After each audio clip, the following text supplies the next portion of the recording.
Hi, welcome to Animation Overtime, where we analyze and overthink all your favorite anime and animations. Let's go.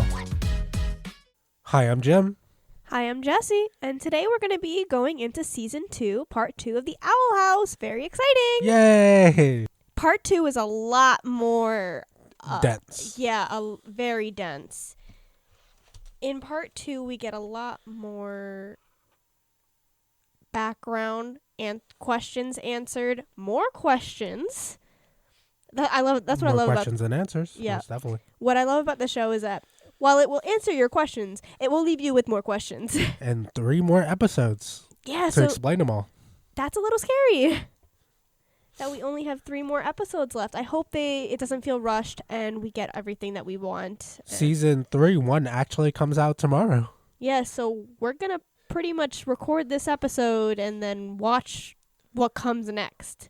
So really exciting to bring you that next week. Yes. So in case you forgot how we ended off, Luz had just made contact back with the human realm.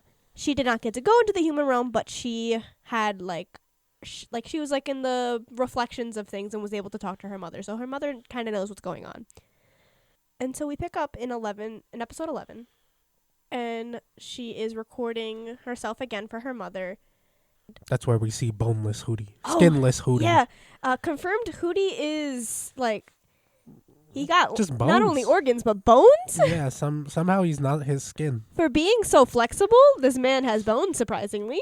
Yeah, I know. He's so scary. And they do really up the ante. Each season gets darker. Yeah. See, part 2, we definitely see a lot more disgusting images, scary, gruesome images. Yeah, and it's really great. It's a good uptick for the show. Yeah, I love that. You can really tell that Dana is like, yeah, I'm just going to do what I want now. Yeah, basically, because she has basically 3 episodes left. Season and 3 episodes, yeah. So she's just like, I'm going to do whatever I want, and you can't do nothing about it. Which is kind of badass of her. I love that for her. Good for her. All right, so in episode 11, we kind of see Kikimora be Luz's foil, in a sense. Yeah, how she deals with her mother. Yes. Kikimora has this battle going on where she has to be there for the parade for Belos or go to see her family. What is your opinion on Kikimora? She's just She's such a minor character. Yeah, she's a minor character. She's definitely just an evil henchman type deal. I know people in the fan base probably love Kikimora. Wait, probably, or you do know that they... I think I've seen some stuff about her. Really? Oh, okay. Then maybe I'm being a little controversial when I say that I don't really care for her too much. I care for Gus more than I care for her. I definitely... Well, you know what? We shouldn't be so hard on Gus. That's true. He does shine a little bit I'm more. I'm over the Gus. I'm a Gus lover now. Well, no. Yeah, now I'm a Gus lover. To season 1, I did not like him. That's my opinion, and that's where I stand. But I always got to hate on something. So Kikimora, you're up next. I guess so. I don't hate Kikimora. She's just boring. That's always going to be my biggest Yeah, that's what I qualms said. with I don't hate her. She's just not too important. She's like a cute small character. She's important with this a episode, cool though. design. Yeah, she does have a cool design. So Kikimora is in this crossroads, and Luz hears this, and of course is trying to distract herself, and is like, wait, she has problems, I have problems, I can use her problems to distract myself. Yeah, Luz is always trying to find a way out of her own problems. Yeah, she thinks that by helping Kikimora in this situation is going to help her, but it's not really working that way. She could find a way to balance the 2 lives. Yes. At the beginning of this episode, Luz leaves her phone at the school of the recording of what happened in the human realm, to explaining to her mother, and Amity sees it, and I'm kind of shocked that they didn't do the typical Amity sees her phone and watches the video.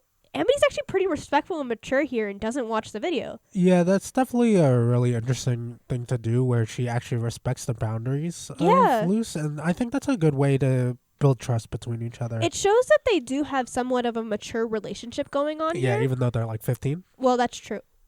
She does have an internal battle, though, thinking, should I watch it, should I not watch it, which is more realistic, I feel because Amity wants to trust Luz here.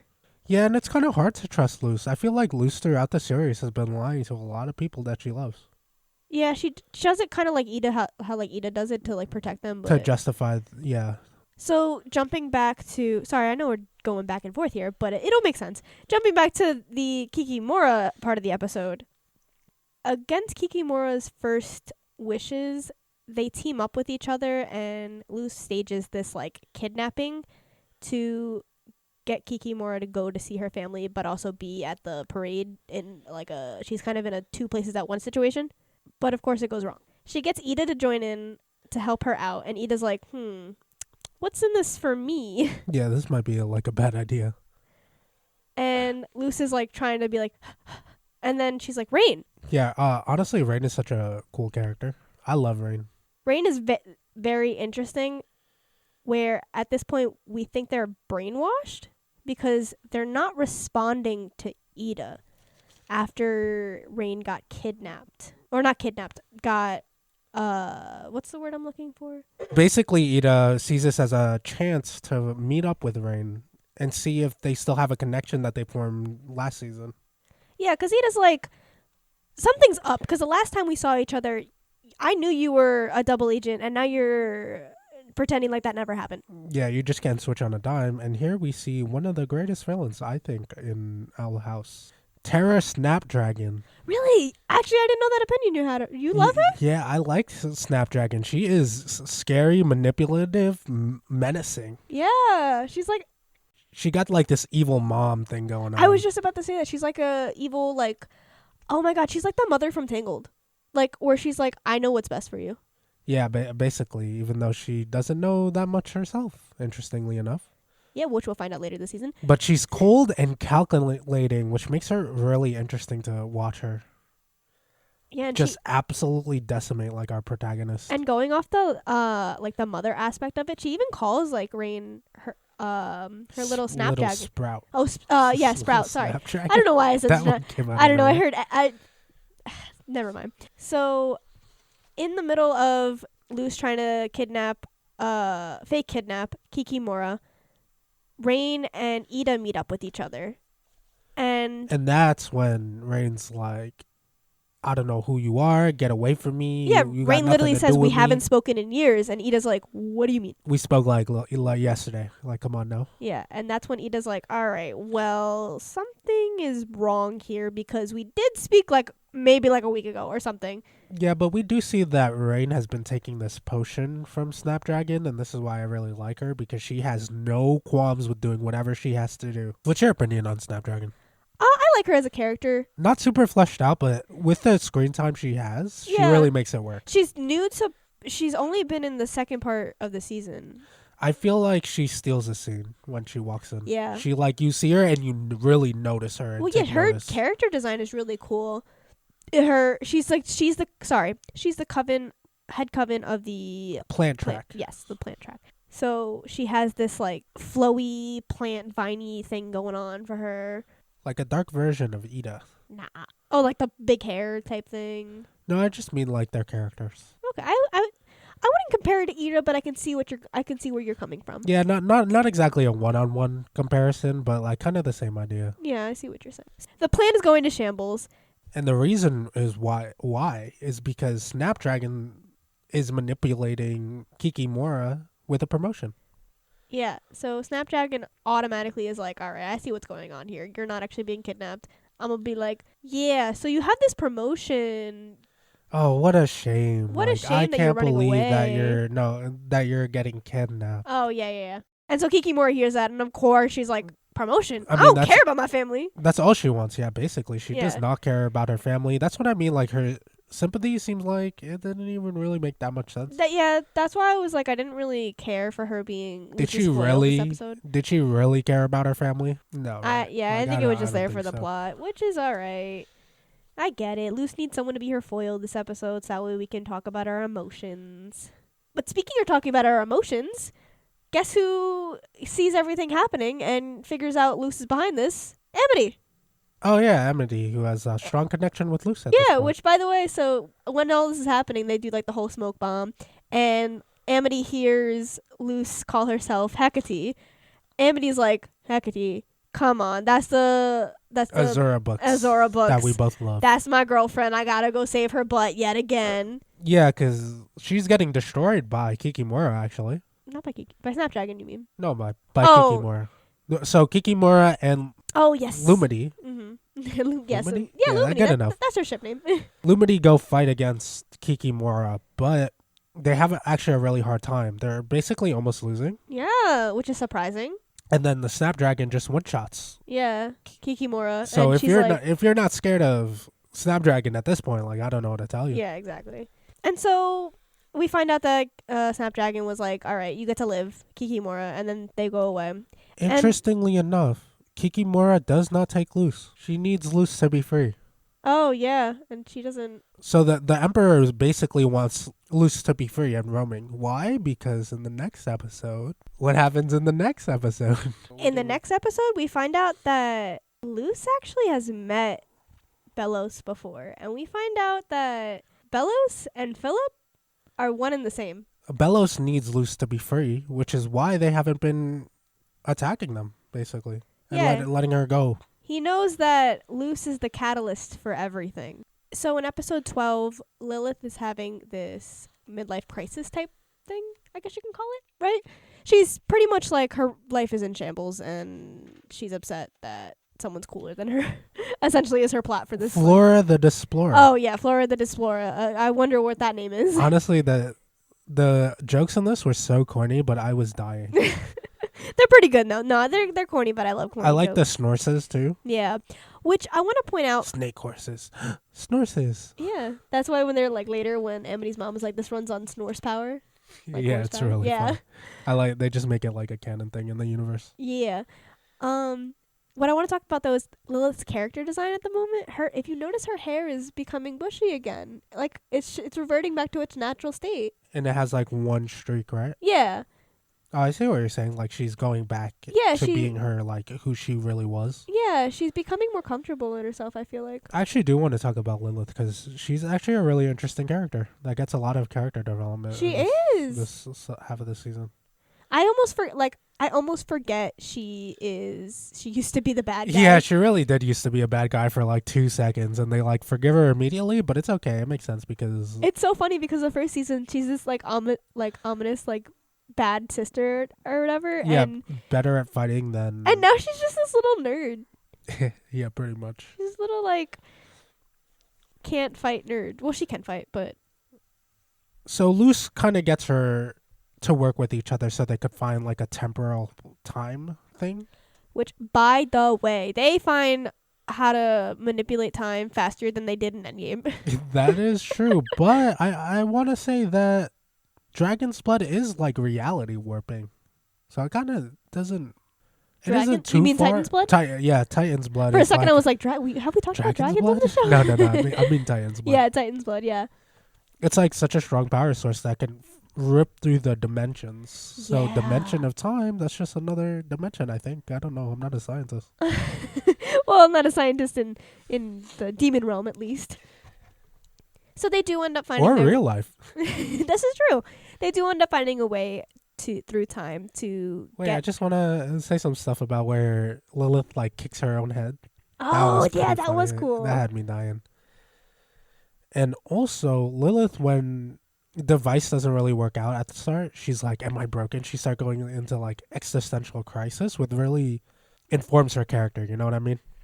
Like, she's the type of person that really needs respect, or she really needs accolades to make her feel good about herself. I'll mention it more later, but she got daddy issues, and that's why she wants She respect definitely from has everyone. daddy issues. That's a fact. Yeah.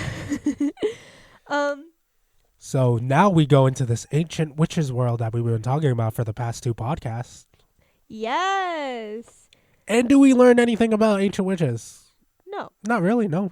Surprisingly enough, we'd learn that they're chill, actually. Or there's something in the background and we're just too stupid to see Oh, it. you know what? This is one episode where we didn't really pause too much. Yeah, we didn't pause that so- much.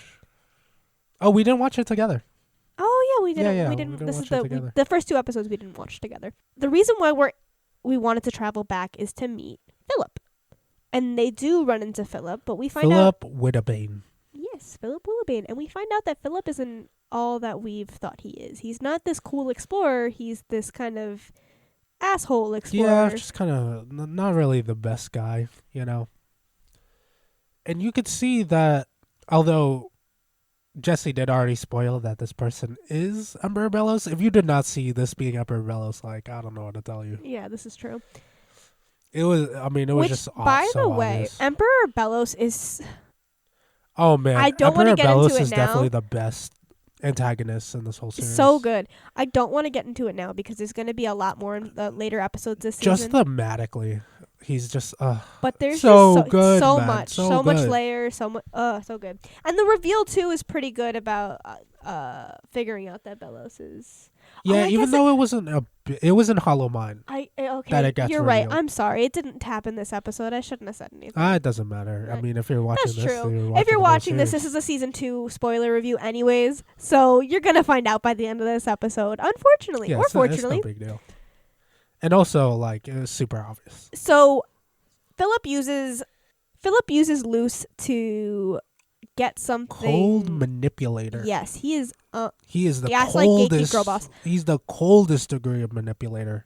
And he needs this thing called. Is this the first time we hear it? We hear about the collector. Yes, it is. This is the first time we hear about the collector. So this collector, Which is hole just in the a rock. bagworms. Just a rock Oh yeah, with just a, like a carving in yeah, it. not important, just a rock. And Philip and Lilith, sorry. Luce and Lilith realize pretty fast that Philip is Not pretty manipulating them. fast. Basically, too late. They realize. Oh well, yeah, too late. But like when they get to the door where the collector is, Lilith pretty much figures it out, but decides to like. yeah, Lilith doesn't say anything because she's too like focused on just like everything new and scientific around her, and Luce is excited to see Philip though, so they're kind of blinded by their ignorance. And the cool thing about Philip is that he does use glyphs. Yes. Oh yeah. So this is what I've been wanting. This is what you've been wanting to talk You about. figured it Yeah, out now. I see what you're saying. You figured it out now. So there's this little thing where I was like, islands don't move. You're crazy. This dude dead.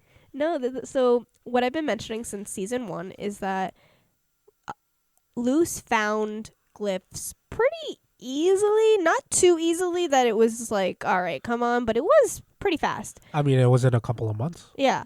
Whereas we find out that Philip took a long time to learn Taken glyphs. years, like hundreds of years. And he mentions how it's like it's almost as if The island. the islands wanted her to learn the glyphs. No, he was saying the islands didn't want him to learn the glyphs. The glyphs because he was not good for the island. Exactly.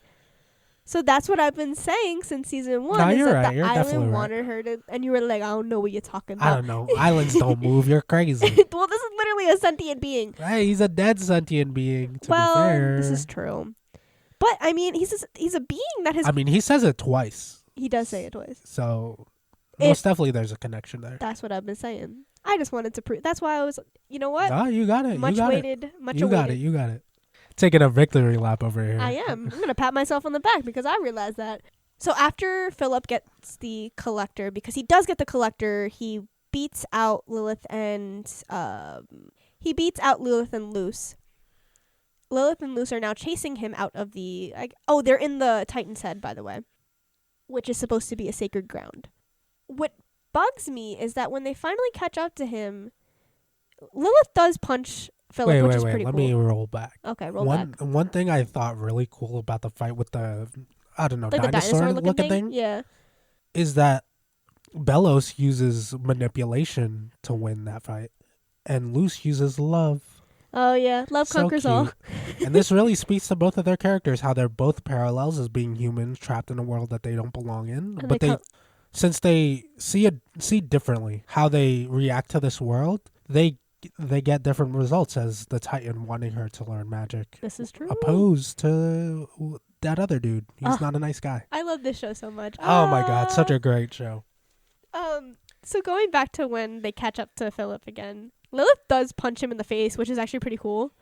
But what pisses me off is why don't they grab the collector? It's clearly something that's important to him and that has some type of power to it. They didn't know he was Bellows at this point. I know They didn't that. know they needed the collector, but I think they should have known that they needed the collector. That's what I'm saying. They should have, because it's clearly that's like this is something that was hard to get to and pretty important. So maybe even though Philip says that it's not connected to the door, why still take Why it? believe him? Yeah, he why? lied to you the second you guys met.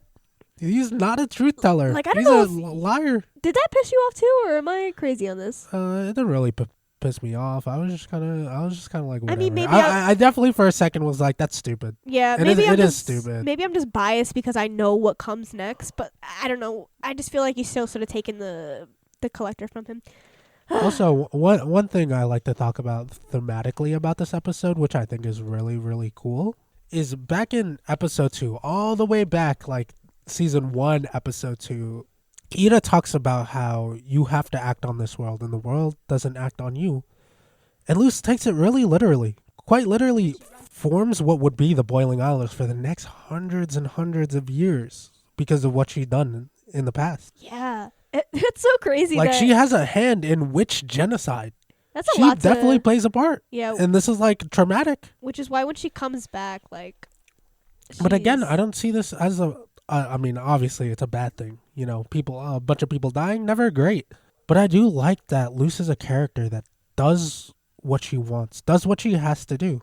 Although she does, run from her internal emotions, when it comes to actions, Luce puts herself out there no matter what. And Yeah, she'll I've never come step to down. really love Luce. She'll never step down from a fight no matter what. So we get a little bit of a tonal shift in the next episode. I would say it feels like filler the next episode. For the most part, like there's this storyline. I don't even think we should talk about it. It's character development for Best Boy. It's character development for Best Boy. But for other than that, the whole episode's pretty much just filler. Fun Lumity. Yeah. I mean, it's nice to have a different change of pace. Yeah, it is. I mean, the Lumity goes nowhere, but Yeah, Lumity goes it's nowhere. still really cute to see. It is. Steve's in here. Oh yeah. I don't know what Steve does, but I have Steve written in my notes. We always love seeing Steve. So in this episode, Willow's trying to create a new club called Flyer Derby, which is it's a new sport, up and coming sport. We see Hunter trying to recruit for the Emperor's Coven. Yeah, I really like Hunter. Best boy. We didn't really talk about him. Did we talk about him that much? I don't know. It was like a week ago. Well, I feel like in part 1. Who's your top 3 favorite characters off the top of your head right now? Oh shoot. Okay. Oh yeah. Obviously, I'm probably gonna have to just say Hooty, King, and Hunter. Mine is Hooty. Oh my God! Here's this King. Yeah. I didn't realize it was gonna be King. What the? This love is awkward. King. I'm a King Pill too now. Wait. So what are your 3 the same? No, I got Amity in there. I think I got Amity third. It's so hard. Honestly, characters are so good in this one. That's true. I'll forever be I'll ride or die with Amity. Just the reason why I love Hunter is because... Oh no, Hunter's so good. Watered down Zuko is still... Oh, yeah. I mean, it's still good. He's just this generation Zuko, if you think about it. I'm telling you, like... He's Zuko in with like- no Uncle Iroh, man. In like 10 years, you know how like Avatar had like the resurgence? In 10 years, the show's going to have a resurgence and Hunter is going to be Think Zuko. so? Maybe. I don't know. You know- Avatar was such a pillar of its time. That's true. It's hard to talk about Avatar Yeah, but because we it's don't one really of a see kind. Like, other than... I mean, there are people around I our like age the talking Owl about House the show. better than Avatar. Really? That's a cardinal sin, I think. I think it might be. You might get canceled for that. Yeah, We'll get maybe. canceled before we even take off. I mean, I think the Avatar is like a better show. All right, don't come at me. I think I might agree. I think the Owl House is more tailored I towards my think- generation. Yes, I think Avatar is objectively a better story. I think it also is a better story and a better show. But I think I like Owl House more. I think it got that charming to it. Yeah. And I really like the characters. Though I really like the characters Characters in for Avatar? too. We're We're getting so off topic. Talking about like the goat of animation.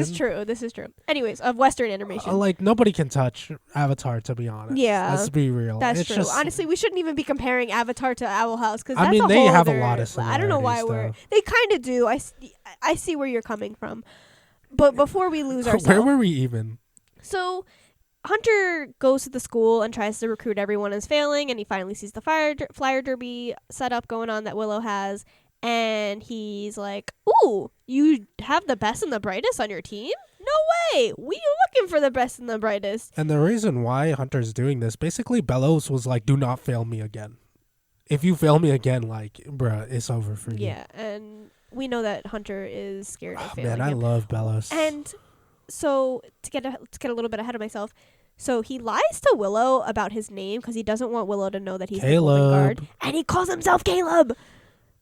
Out of all the names he picks, how do you know who Caleb is? I don't know how you got the name Caleb. On the internet. You told me.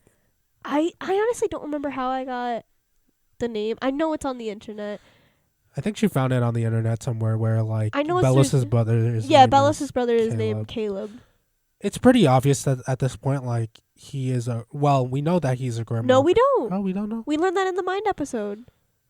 Oh, yeah, we learned that in Hollow Mind. Yeah. I guess if you just look closely at some of the foreshadowing. There is some foreshadowing in the beginning of the season. We see the Grimwalker book open and in one of the Hunter episodes. has magenta eyes. Yeah. Which all Grimwalkers have.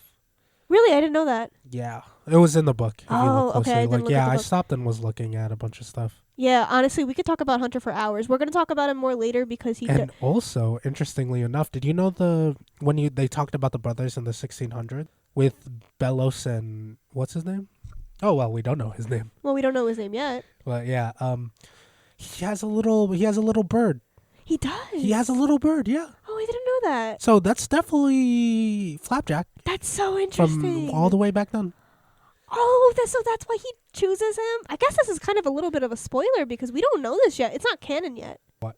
Like, we haven't really learned his background. Oh, no, we don't know anything about Bellos, really. Yeah. We'll know about Caleb and... Oh, yeah. Well, we don't know about Bellos' background. Yeah, we don't. Much. Yeah. That's so interesting. Which... We'll have a whole segment on Caleb in one of these episodes because during one of these episodes we went frame by frame. It's 100% going to be like season 3. Oh, yeah. And so pretty much they have... So back to Flyer Derby. Very interesting.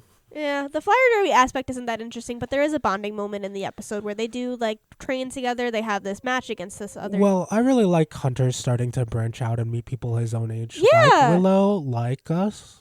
Like Gus and Willow. Hunter and Willow's relationship is really cool.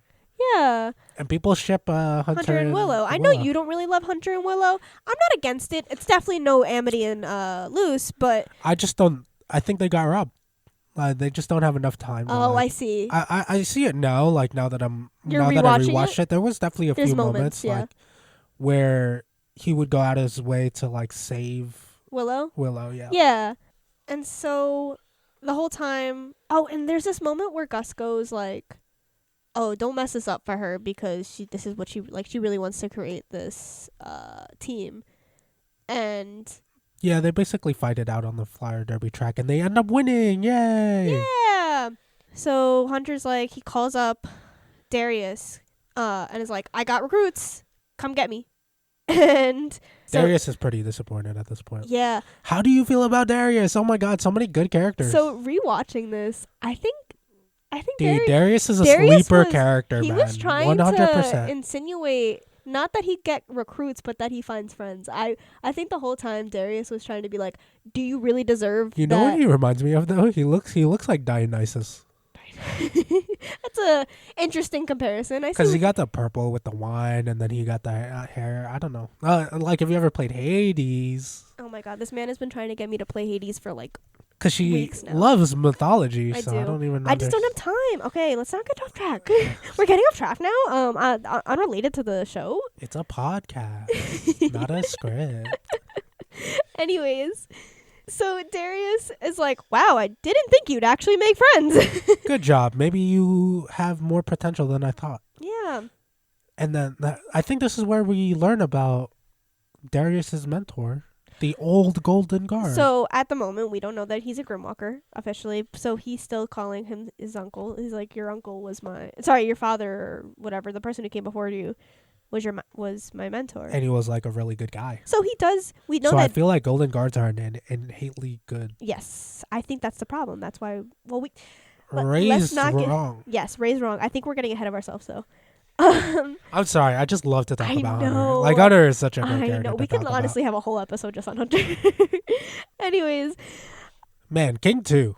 Oh, episode on Hunter, King. Yeah. Oh, my God. We really could. Because King, oh, my God. King in this season, man. I think he's the next episode, or no? Yes. No. No? I think... Oh, it's in a couple episodes. Okay. Yeah. So, let's go back to Darius and the... So... Capturing... Hunter ends up feeling bad that he got his friends captured because Steve is like, bro, because Hunter's like, oh, the training's not going to be that bad. Steve's like, don't you remember the training, bro? Yeah, that stuff crazy. was hard. And basically he was like, man, I really messed up with my life choices. So he ends up saving them. And Steve has the most character development. It's this really cute moment where he tells Willow to run, like, with everyone, and Willow's like, earns the respect. Yeah. Basically, where you could be on my team. Yeah. Like, we'll be back for you. Willow understands the dilemma here where he has to be for the Golden Guard, but also realizes that he did just save them. Willow was basically like, you have a home here. Yeah. We're your group now. And there's this really cute moment that Hunter always refers to Willow now as Captain. I love that. I was about to say, I do love the whole Captain thing. Yeah, that's it's really cute. Which is why I think it's like something like I that. I don't hate the shit. I just feel like they got robbed. The shippers got robbed. Which it's not anyone's fault. It's not the fault of the show. Except for Disney. Yeah, it's not the fault of the show. It just feels bad because they feel so half-baked. Yeah, it's unfortunate, but it's going to be little side stuff like that we're not going to get fleshed out. Like someone's backstory. The Bat Queen? No. Like who? Hooty. Oh my god. So guys, guess what? At the NYC Comic-Con, we found out that they wanted to do Hooty's background in season 3, but he wasn't just a tube. But we're not going to get a background on Hooty. They said they weren't going to be able to fit it in. But there is going to be they said that there's going to be like an offhanded comment or something. So we have to look really subtle. So we have to look. The internet's gonna find it. 100%. Yeah, we'll find it and we'll talk about it. But just know that we were robbed of a Hooty background. Isn't that? It's so heartbreaking. But oh my god! I think we missed something really important. We didn't talk about Ida's relationship with her father. To backtrack a little bit, because we did forget something in episode 12. So the B plot of episode 12 was Ida and her father. She's been avoiding him for pretty much forever since she attacked him in the owl beast form. We find out that he has this like big scar on his arm and his face, and he hasn't been able to create any more palisman. Even though he forgives Ida doesn't forgive herself. Really Ida doesn't forgive herself at all. The father is basically like, oh, by the way, his palisman, that's looking like a yellow skin flapjack. Oh, yeah. Which we'll talk more about that. Again, it's just everything just builds on top of itself. I don't want to get ahead of myself. I love the Owl House. It's amazing. But I will say there's a little offhanded comment where he goes, oh, and you even took my castle and like started building upon it. So the Owl House? The Owl House is his house. Yeah. House. That's pretty a little detail. It's little stuff like that we have to like look out for. Always like a connection to her father. Yeah. What does the father give her? A little seed. A seed for palisman wood, right? Yeah, which is how I'm pretty sure the seed for palisman wood she uses it for. But I thought they stole the palisman wood. No, they didn't steal it. They were using too much of the resource, and so it was running out. But he said that he's helping the Bat Queen to replenish the palisman woods or something. That's nice. No, I thought Ida stole the palisman wood all the way back during the first palisman episode. I don't know. I don't remember. Anyway, let's move on. All right, finally, heading into episode 14, we do get some more background on Luce and her relationship with her dad. Speaking of dads. And mother. Yeah, and there mother. Seems to be a theme in the show. Denators have some problems. We find out that the whole episode revolves around Luce avoiding this event on her phone. Also, I like the way she charges her phone. Well, how does she charge? Just a stupid little detail. There's like little lightning bugs in the thing. Oh, really? That's how she Or fireflies. I never noticed that. I always wondered how she charged her phone in this world because I was like, where is she getting this from? Yeah, I saw that and I was just like, that is also something I wondered. Oh, I never realized that. That's interesting. So basically, Luce is just distracting herself with work. Oh my god. This reminded me of how Ida distracts herself.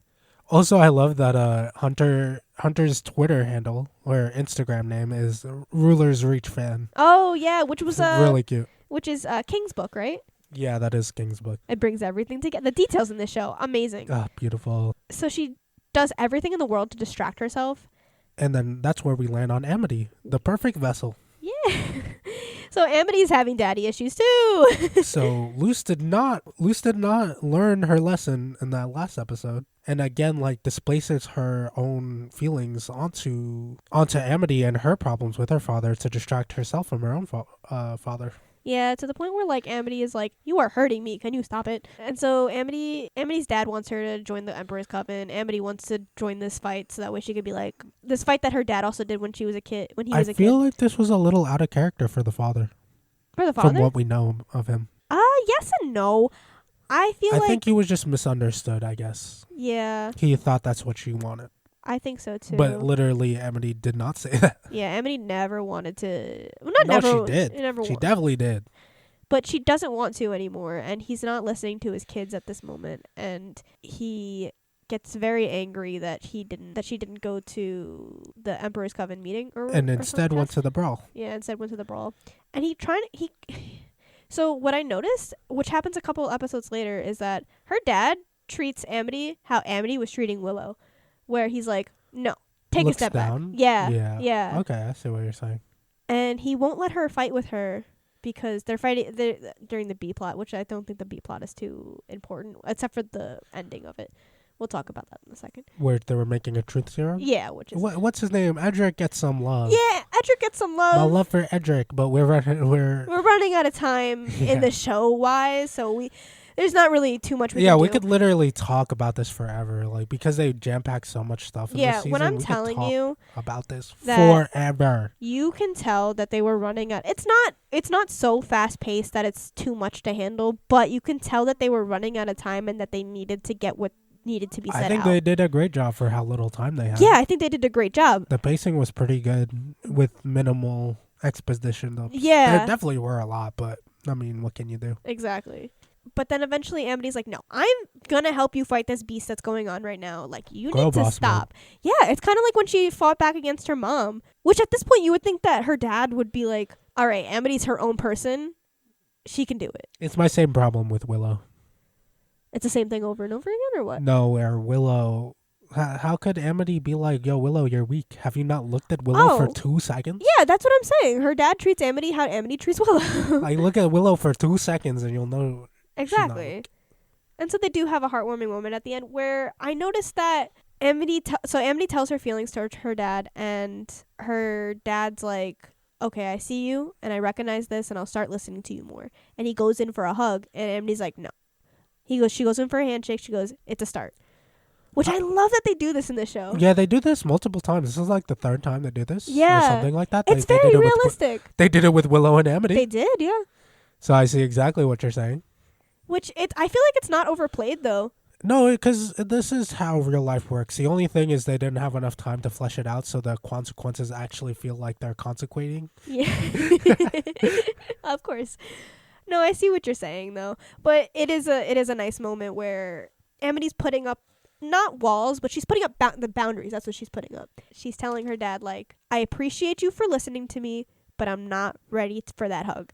But some other boundaries get broken down. Yes. So on the offhand, right before this happens, Luce and Amity have this moment and where Amity's like, Luce, what's going on? You've been acting weird all day. You're like all up in my business trying to help with this dad thing, but you're making things worse. You're not normally like this. Just talk to me. She's a liar. And Luce is Mirrors Bellows. Luce is like... Luce is Bellows confirmed. Oh, shush. He's just trying to make connections that aren't there. You're like like Always Sunny in Philadelphia scene. Oh, the one with the... Yeah, with the things everywhere. I know what you're talking about. Yeah, it's like, you're like that right now. Anyways, so they're sitting underneath the tree at this moment that they created from season 1. Right, that was season 1? Yeah, that was season 1. When they fought Grom? Yeah, when they fought Grom. Because it's like a symbol of their budding relationship. Yeah, that's like, yeah, exactly. Young love. And Luce is like, okay, I'm going to be real with you. My dad's dead. And today is the day of his, like, death anniversary, I guess you can call it. And typically, her mother and Luce would buy each other flowers because her dad would buy her flowers when they were alive. And she's just not having it today because without not being able to see her mother, she's just been so distraught. And she isn't being able to come to terms with it. And Amity's like, wow, that's a lot. I see what's happening and I want to be there for you, but you also need to just take a step back. You have to not lie to me. Yeah, you can't lie to We me. have to build trust. Oh, you know what? I also noticed that Lou says while explaining everything, she explains everything and she goes, and I know it's not an excuse. Yeah, I do like that about that. That's I very know mature exactly of her. what you're talking about. Yeah. She recognizes that Because she's it is an excuse. Yeah. Well, But I don't know. The thing is, Amity is like, no problem. that's true. But we don't have time for this kind of tension. Yeah, unfortunately. Yeah, it's kind of cut. All we need is Yeah. Lumicity love. Which then we hear something in the background, and Amity goes to chase it. But right before she goes to chase it, she's like, I don't know what traditions you have in the human realm, but I'm going to pick flowers for you, and you're going to be happy, or something like that. Oh, what I really like about this is through the whole story, or at least through the whole episode, Luce has just been trying to get away from her thoughts. And then finally, in this moment, she's standing by the tree with nothing but herself. Although she does immediately come back. But I'm sure she had time for self-reflection. I mean, the way I see it, honestly, Owl House has only been, 3 months? I think time runs quicker there. So that 1 second she was by herself, that was 20 minutes. I mean, sure, if that helps you, feel better about the show. It. Yeah, 100%. It's okay. We all do what we can to justify the things that we love about the show. So we do find out from the B plot, though, that something big is happening about the Day of Unity. I thought the warden didn't really know anything. He doesn't know anything. He just knows there's something bad. He knows there's something bad about it. We don't know the details of the Day of Unity, but we know that there's something bad about it. I think they also hint towards a group that's fighting against it. Yes. Cats. Oh, no, we don't learn about cats until episode 18. Cats. The reason why we find out that information, though, is because Ida is trying to find information about Rain, which leads us into episode 15, where we get her and Rain's backstory with each other, which is really sweet, actually. And the backstory of the most important character, Appleblood. Oh, yeah, Appleblood, the theme throughout the whole show. Is it alcohol? Is it juice? Will we ever find out? I think it's supposed to be an innuendo for alcohol, but the way they use it, I think it's whatever the creator wants it to be at the time. At the time, yeah. But we find out that Ida and Rain met when they were teenagers. Because Ida made a deal with the devil, Faust. Faust? Oh my god, again. Remember how we said that this season gets scary? They definitely went up with being the crazy. Faust is something to look at. Faust is quite scary, man. He's right out of Hellraisers. It's just disgusting to look at. And if you know anything about the story of Faust... Which I don't. Can you enlighten me? I don't really remember much about the story of Faust. But there's something to do with the deal with the devil. And she makes a deal with the devil. So there is a little pun going on there. Which honestly will go over really the viewer's age head, I feel like. Huh? I feel like that would go over most kids' heads. Yeah, I mean, it went over your head. Hey, that's not nice. I only know it because of Madoka Magica. Oh. And Hello Neighbor. So let me not talk like I'm some fucking... Oh, yeah. You're just a nerd. Yeah, I'm just a nerd, not a scholar. So she makes this deal to bring back a ribbon from this carnival? Not convention? Something? Bump always doing his best, by the way. Oh, yeah, Bump. So when Ida was in school, Bump actually wasn't the principal. He was the assistant principal. And he was still a little sweetheart. Little pushover sweetheart. Yeah, I love him. He basically staked his life on Ida, which is not something you really should gamble on. Which is crazy because it's Ida.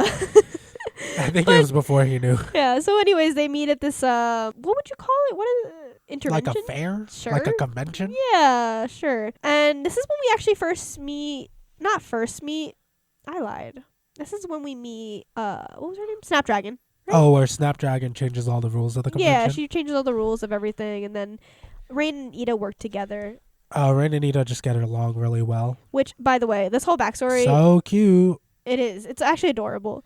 But this whole backstory is just for us to learn that, yeah, exactly that. We saw. So Jim just whistled into the mic. I don't know if you could pick it up, but... she can whistle into the cup and it changes the liquid, which will come later at this episode. We'll find out why that is important. I guess the biggest thing that we could take away from this is that they do form this pretty close connection at the Snapdragon's still scary. Still manipulating, wanted to kill a bunch of kids. Kind of unethical, and even Bump is like, hey, Snapdragon, this is kind of unethical, kind of goes against child laws, maybe you shouldn't do this. And she's like, I'm going to do what I want to do. And I guess you don't mess with Snapdragon. Oh, funny enough, I love how Ida was put into the covens and Rain was put into the wild witches. Wild witches. Super funny. Yeah, that was kind of funny. But does anything else major happen this episode? Well, we figure out that rain was blowing into the Oh, okay, yeah. So cup. other than the, like I said. So we find out at the end of the episode after the backstory is told, because she's telling this to, Edith's telling the story to Luce because Luce was feeling down on herself. And we just flash Yeah. to rain Yeah. whistling into the So at the end cup. of the episode, yeah, we find out that Snapdragon has been giving But Rain. then why is he so mean to Ida? What the heck? We find out that Snapdragon is giving Rain this potion, I guess you can call it. Yeah, like a mind. A mind eraser potion, but they're smarter than Snapdragon thinks they are, and they have been blowing into the cup, as we learned from the flashback. So they're actually Rain retains all their memories. We learn that they're still working for the revolution, Like a revolution. Yeah. Rebellion. That's the word I'm looking for. And this is where we see a little abomination come out, and the abomination looks oddly like familiar. Darius. Like a little Dionysus. Like a little Dionysus, yo. I guess you could say that. And that's how that episode ends. And now we lead into one of the most important episodes in the whole series, Hollow Mind. Hollow Mind. Hollow Mind is crazy. It goes off. This episode, Jim and I were literally pausing and going frame by frame, because that is how much stuff they had put into the background of this episode. We find out so much, which is probably all going to be said in season 3, actually. So long story short, there's this group of 3 people trying to go into Belos's mind, which, by the way, I don't know how we didn't realize this the first time. They look oddly similar to Rain. Yeah, I mean, it comes right after the episode. That's where it true. seems like it looks like Rain, Darius, and I actually don't know the beast. the animal beast. I don't know the name The head coven of the the animal, beast. the beast trackers. Yeah, I don't know People. I don't know their name. I don't even know. I don't know their pronouns either. I guess I'll just say they. No clue. In the midst of this, Hunter sees this happening and is like, "Whoa, I need to stop this." And then at the same time, Luce is like, "Hunter!" And then they run into each other, and then they ruin everything, and they end up in Belos's mind, which is where we find out many, many things. Yeah, and it starts off being like this shallow place, like the front of his mind or something, like it being a fake. Like, he's such a good manipulator that even in his own mind he believes that he's the good guy. Yeah, he manipulates truly himself. believes he's the good guy, and that's insane, because when we get into the deeper parts of the mind, like, the mind starts to crack a little bit, and we get followed by 2 inner Beloses. One that looks like a little kid, and one that looks like a disgusting monster. Yeah, Which we find out the disgusting monster looks like kelp. Oh, yeah. Should we talk about what it's made of? Yeah. Yeah, so it's made of talisman. Because the truth is, the inner Belos, which we were led to believe, such a good reveal, by the way. When I first saw it, I was like, oh my god. I was like, maybe there's a little bit of good in Belos. Nope. No, it's super interesting because they could have easily made Belos like a tragic villain. Yeah. But no, he's a villain. And like I actually really like that about him. Honestly, that's where I thought they were going with originally, where like he entered this whole thing, he's just been wanting to go home for the longest time. But no, they actually made him like a devious bad man guy. to do whatever it takes to win. Yeah. Or to get whatever he wants, which is a great contrast to Luce and this whole world.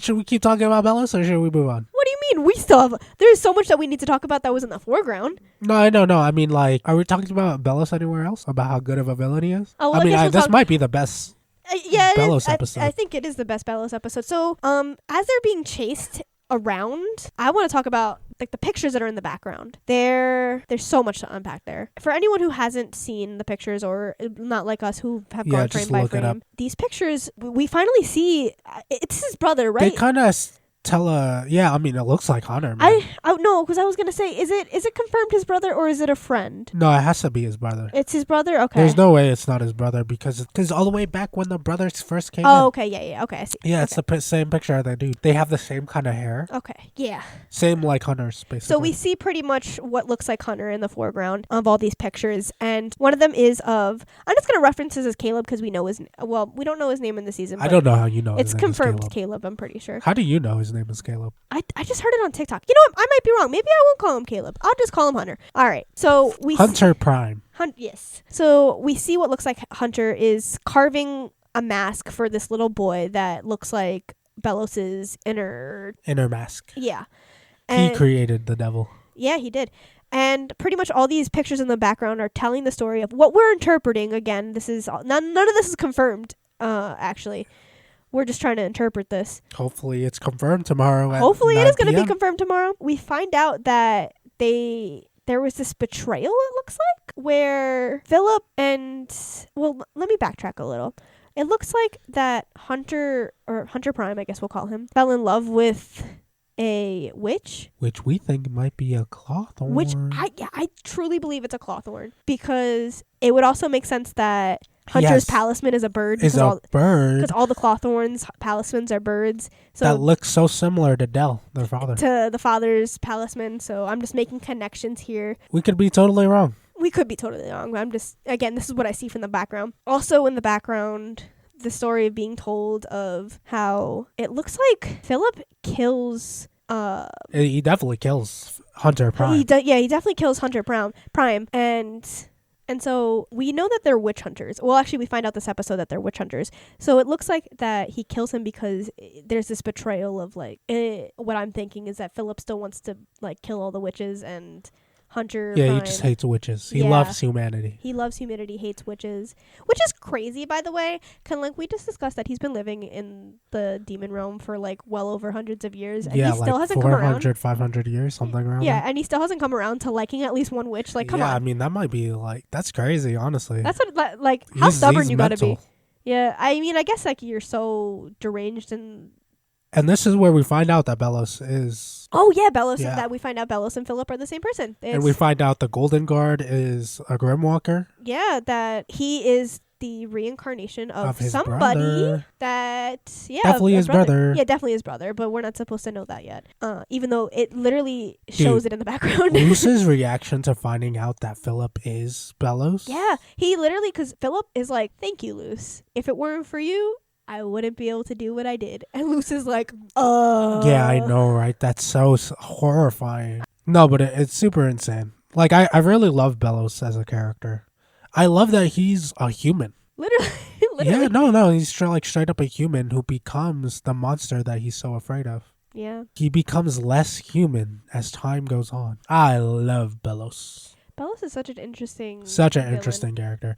And we also see mentions of the Collector in his mind. Yes, we see mentions of the Collector, and we also see that I love Hunter's reaction too, because this is when he finally is not going to be on Bellos' side anymore. Oh, yeah, because I remember King earlier in the episode was like they don't want to believe that their whole life was wasted following a man who wasn't actually virtuous. And then Hunter finds out that this man that he's put so literally on a pedestal. And throughout the whole episode, he's trying so hard to, like, justify Bellos' natures. Yeah. And then you just see Golden Guard mask everywhere. And it's just chilling. You see it in Hunter. You could see that Hunter, like, his whole life comes crashing down. Which is so unsettling, by the way, because it's a little dark for...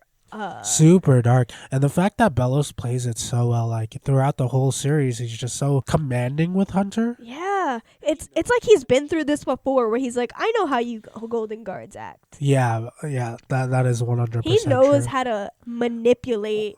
Because he's done it over and over because you could see that he's using, like, respect and, like, wants of Hunter. Yeah, he knows what, like, pushes him to follow him. And funny enough, it's respect and love. Yeah, it's so unsettling because he wants him to look at him like this, like, father figure to gain that respect. But in reality, he's the person that has full control over literally if he lives or dies. And he has killed many hundreds of Golden Guards before him. The group basically give them the potion to, like, get them out of there.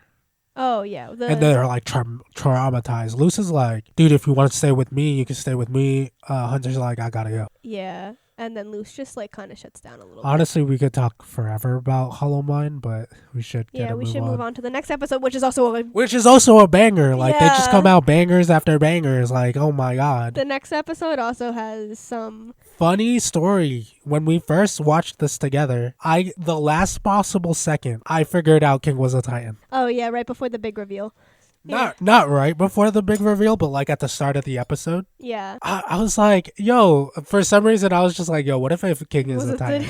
And you were like, there's no chance, you're stupid. And I'm like, all right. Which, by the way, I don't know why we are. I guess I didn't really look on the internet yet at this point.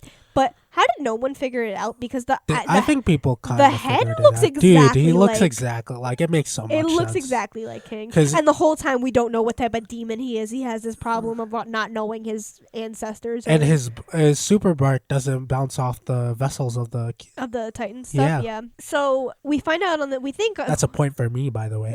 Okay. Oh, we're keeping track of stuff like that. Yes, sir. I predicted like half of this show. No, shut up. No, you didn't. I predicted a good amount. Whatever. And you were like, Titan? Randomly?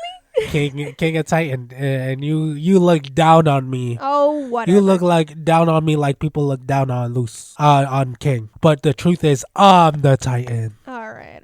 I guess it's your time to get a pat on the back. Anyways, so King gets invited to this island. Oh, the reason why we're on this island, by the way, is because remember that letter that Hooty swallowed a couple episodes ago?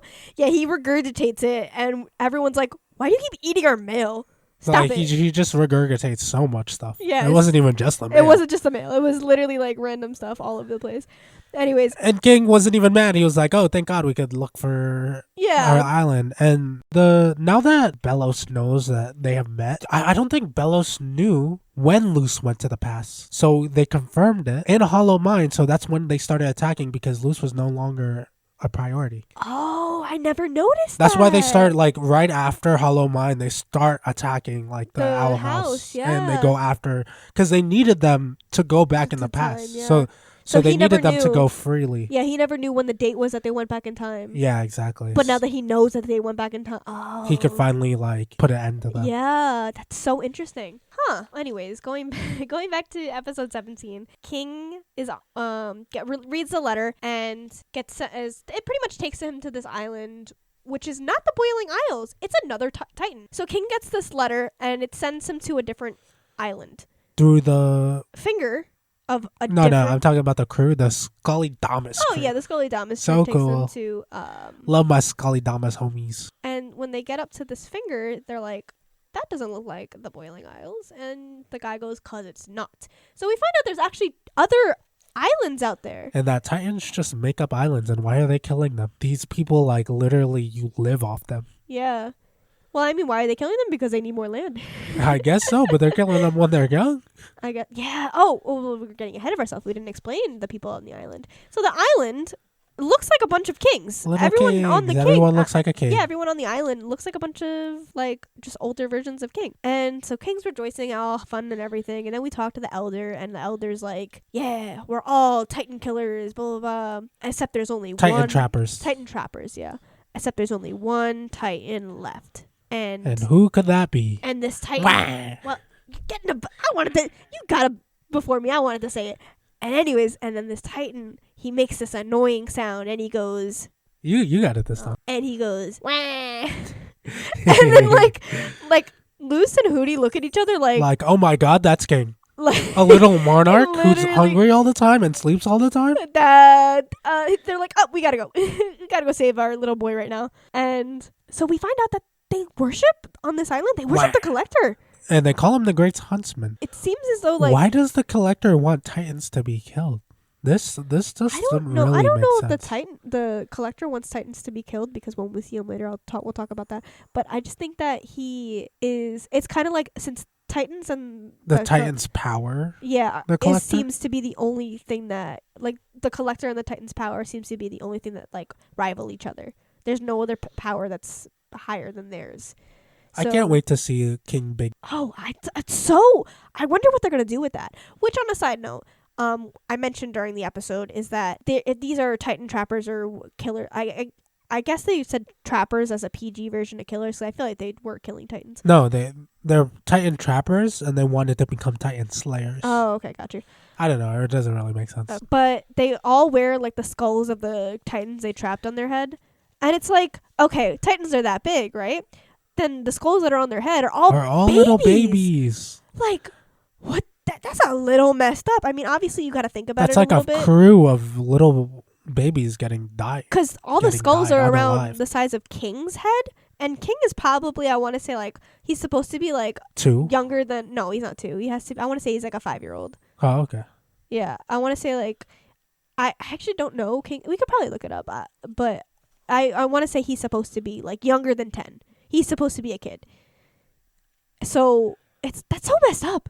Having a bunch of really baby heads on your head. And when they actually take off their mask, you can see, like, the collector mark on their head. Yeah, they all have, like, the collector's mark on their head because they worship him like a god. They just worship. So on the Boiling collector. Isles, they worship the Titan. And on this island, they worship the collector. Yeah, the collector. That is kind of interesting. Maybe there's, like, a feuding war between them, too. I wonder. But no in, one like, the seems to ancient know. times. Maybe in the ancient time, but no one seems to know about this island when they went to go discover it.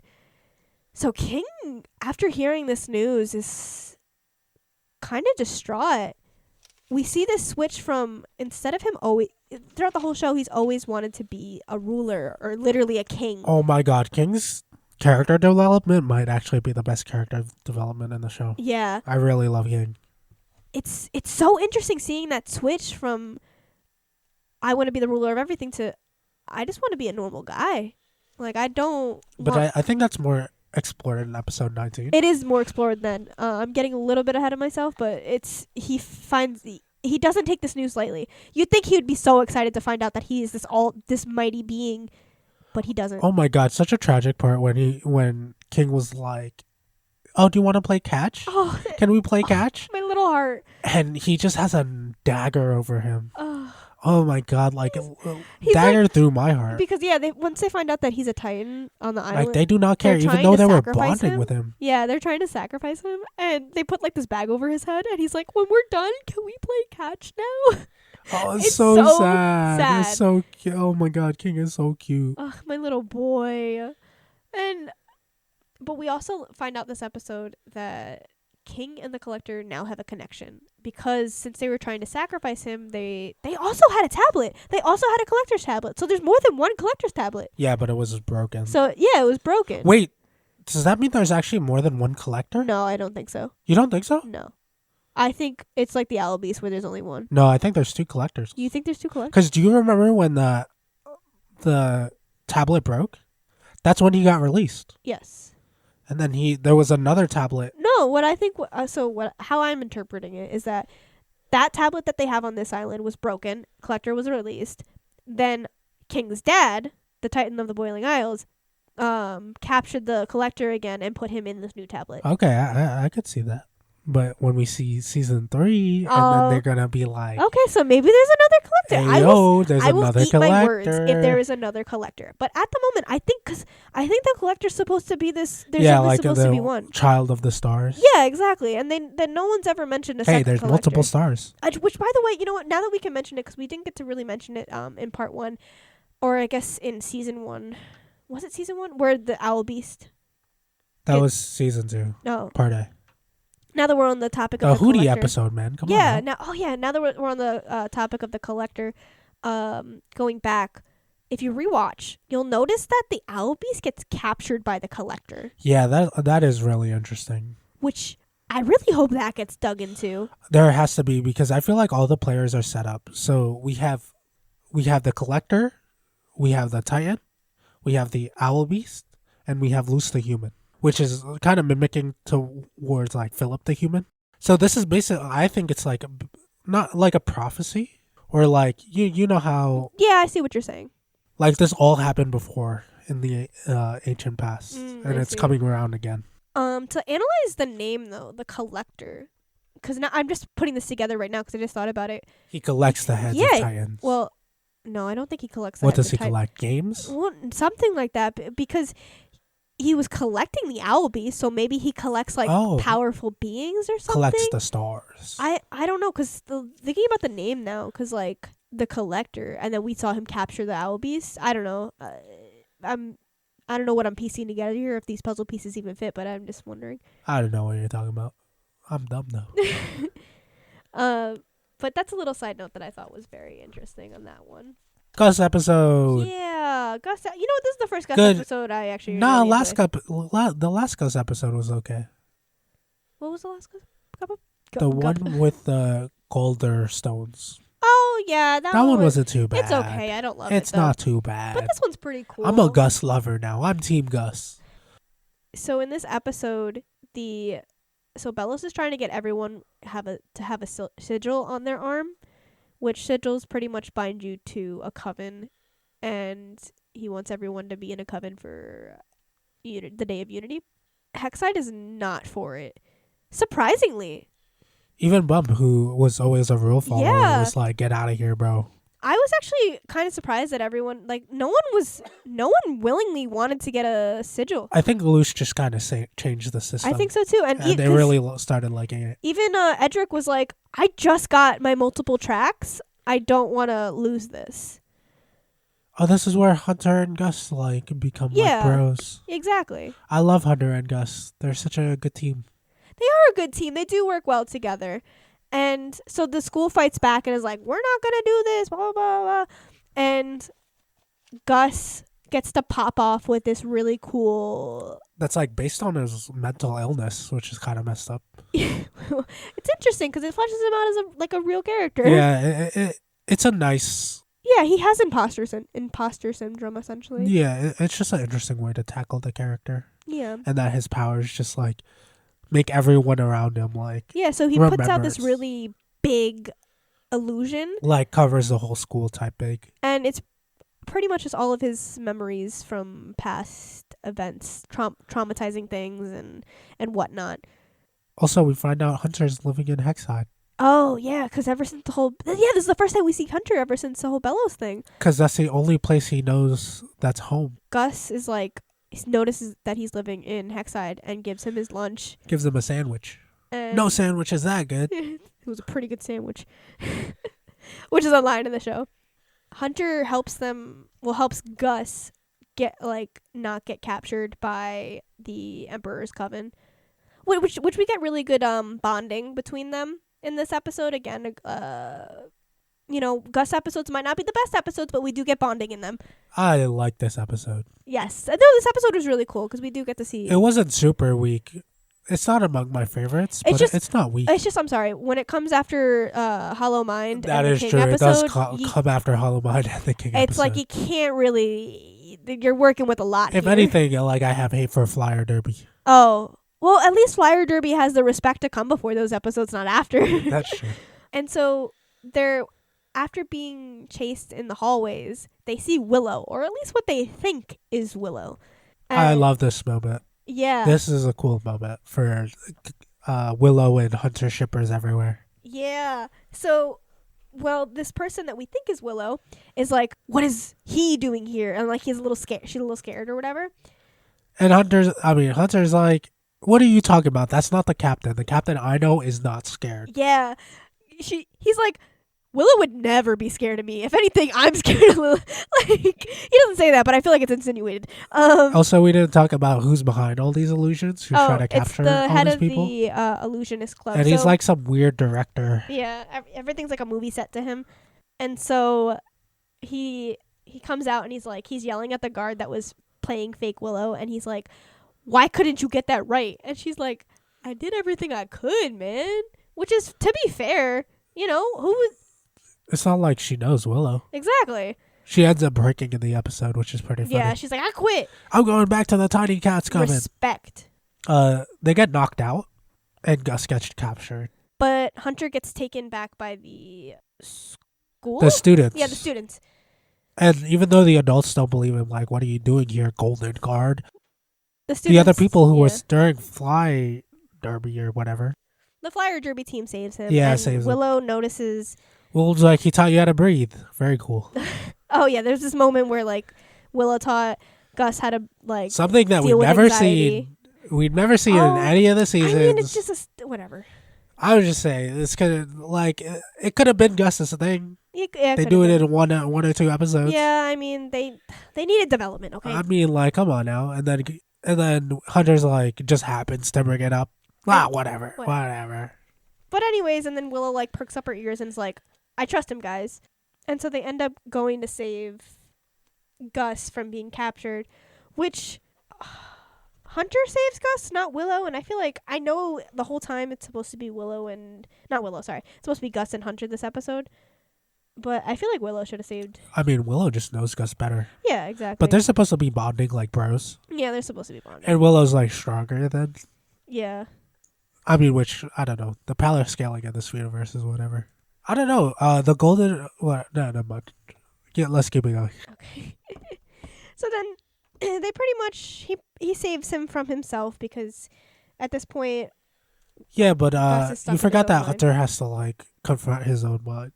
Oh, yeah. And that's what Willow and Gus help him do. They help him confront his like trust issues, which I really like. Because ever since the whole Bellows thing, I mean, how can you trust someone? I wouldn't. You were created to be subservient to someone. It's like insane. Yeah, it's mind-boggling.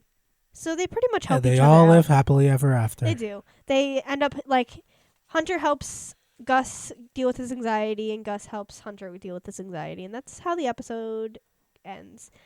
And we finally And get now the we last go back to 3 King. episode, We go back to King. which is another like so. Dude, much. episode 19 is a banger. Well, the last 3 are just banger after Yeah, they're banger. all Are you bangers. kidding me? That's what I'm saying. Love the development for King, Ida, and Lucella? Lucella? Lucella?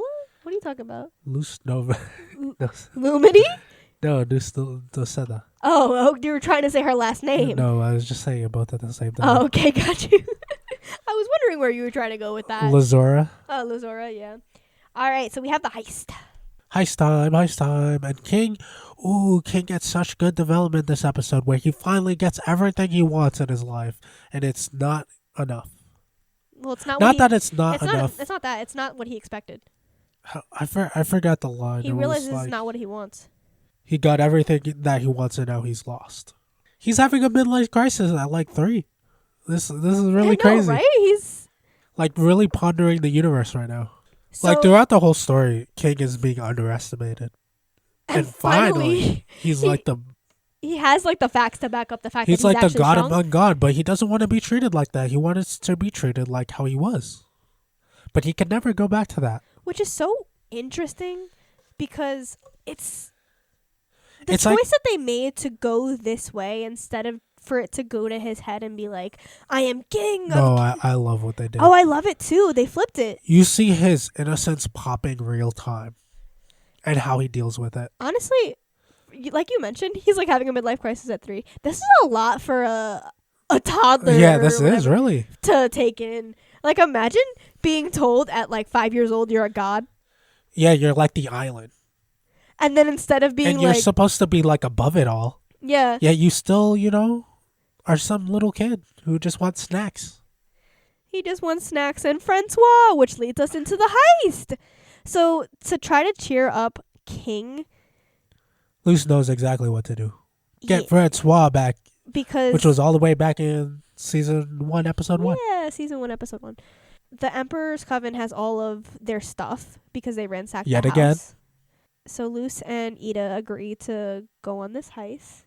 So they end up in like the police precinct. I don't know how to Yeah, I think explain it. I think it literally says police precinct. Oh, on it. really? That's yeah, so I funny. think so. I didn't know that. That's what it just looked like. Like they're just confining all the evidence locker. Yeah, I think they literally they call it the evidence locker in the episode. Really? Okay, maybe I need to pay attention a little more. Yeah, they steal guard uniforms or outdated guard uniforms. Ida's like, "Can you take me to mine?" I mean, Ida's stuff. The owl lady stuff. Oh yeah, the owl lady stuff. And they're like, sure, whatever. And yeah, no one really Bureaucracy, cares. man. They get in really easily, and they even make a comment about them getting in really easily. Yeah, because the Emperor Coven is a bunch of stupid people. They are a bunch of stupid people, except for Steve, Steve! which that he is. Because they're all not free thinkers. Yeah, they're not. They're all sheeple. They are sheeple. And so we're seeing again this theme that Ida, what Luce thinks is this theme of Ida trying to keep Luce out of the danger. Yeah, this is like not a new development. This has been throughout all of the seasons where one of her biggest flaws is that she's really protective. Not that she doesn't trust Luce, but the fact that she's protective, she doesn't want her to get hurt. But if she knows anything about Luce, Luce is like Ida. She's willing to be part of Bad Girls Coven, whether you like it or not. The thing is that Ida isn't actually doing it because Luce isn't Ready? strong enough. It's that Ida doesn't have a plan. Also, she's scared. And by plan, I'm not talking about the heist. I'm talking about for the Day of Unity. Because, oh my god, we forgot about mentioning It's a draining spell. Oh yeah, it's the a Day draining of Unity? spell. No good. It's gonna kill every Yeah, that's single like witch. that's like a not good thing in the universe. Yeah. The Being hyped up since like season 1, man. Yeah. So this Day of Unity is pretty much falling on Ida, Lilith, Not good, man. and a couple of the Coven heads to try to stop. So that's a lot of pressure. I mean, at this point, we don't know the Coven heads Oh yeah. are. But so at this point, Well, at least Ida doesn't know. Yeah. We know. we know Ida doesn't know. So we run into this what are they called? The little globes where they can see through. That's kind of how there's a name for them, and I can't think of Globes that are see-through? No, I'm talking about when Rain is talking to the commander. Oh, like the intercommunication, the crystal ball type the crystal, deal. Yeah, I'm yeah. thinking of the name for crystal I'm ball. You're thinking of like the globe that you shake. No, you're thinking of that. I'm thinking. No, of, you said globe. Yeah, because it's a globe. Yeah, so you're thinking about the one you shake, Oh, like Oh, a like snow a snow globe. globe? Yeah, a snow globe.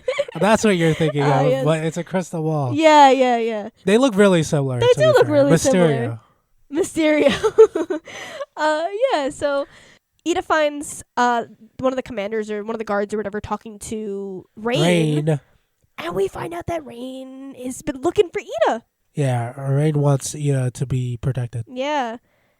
And Ida's like, yo, you know about this Reign of Unity stuff? Rain's like Jessie. Shut up. And Ida is Like, hey, what are you doing? What are you doing? We know you know. You know I know you know. Yeah, she's like, I know that face. Don't lie to me. I know.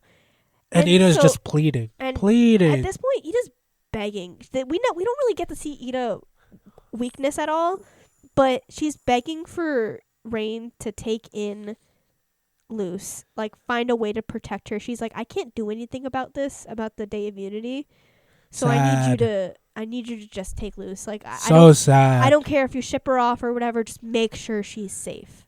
And then Luce overhears all this. Like, what are you talking about? What are you doing? And then they start fighting. Which is really cool. So Ida goes into Harpy Ida.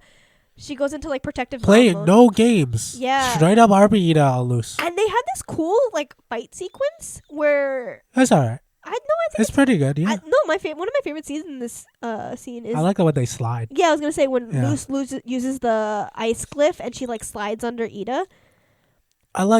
It's like a master student, like Yeah. typical fight it Yeah, out. I think it's a really cool fight that they have. And so they end up getting quote unquote captured. Captured. Only for a couple of minutes later.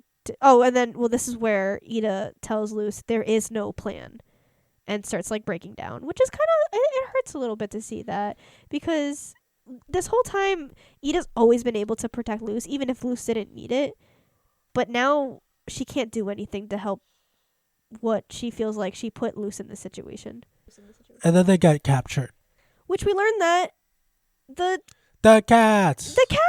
Cat screw. That Darius, I'm sorry that I don't know the Beast Coven's name, the head Beast Coven, and Rain are all good people. Well, we knew Rain was already a good person, but it's confirmed. And then they're working together against the throne. Yeah, they're all trying to, what is it called? The Covens against the Covens throne. against the throne. Yeah, cats. Wait, where's the S in that? I don't know. I was just thinking I about don't know. that. Where is that? Where is the S in that? Does anyone know where the S Against the is? Thrones? I don't know. Sure. But maybe because they're all cats. I don't know. Oh, because they're all... That makes more sense. Okay. Because they're all Covens against the thrones, I guess. Sure.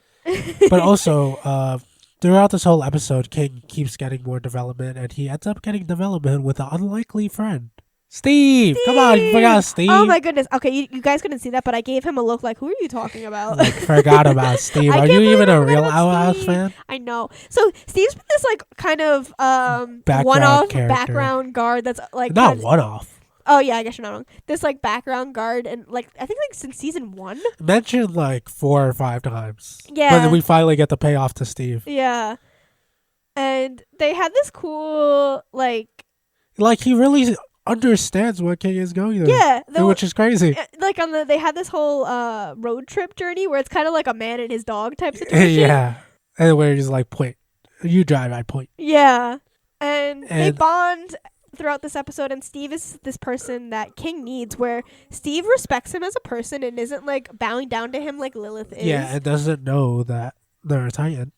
And doesn't respect authority, as he doesn't really believe in the Emperor Coven anymore. Exactly. And so they give each other what they both need. Yeah, what they both need.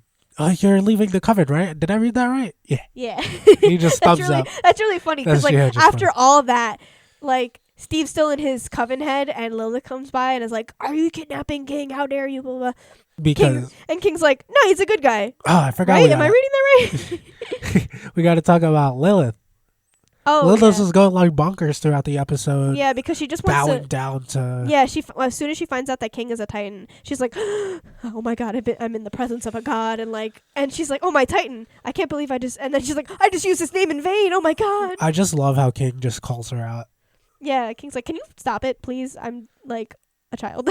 I think he says, "I'm sensing a pattern with you. Didn't you do this with Bellows?" And Yeah. I was like, true. That's when I was like, yeah, she's got daddy issues. She just wants... She does have problems, man. She wants like, respect really has from the men in her life. Not even just men, like people in power. Yeah, the people in power. Because she wants in the her power life. and the respect. Yeah, well, it's because she has an inferiority complex. What was that? Inferiority complex. So if you're wondering why this episode is 2 hours long, it's because we're going to be here for Inferiority. Inferiority. Inferiority. There we go. Inferiority.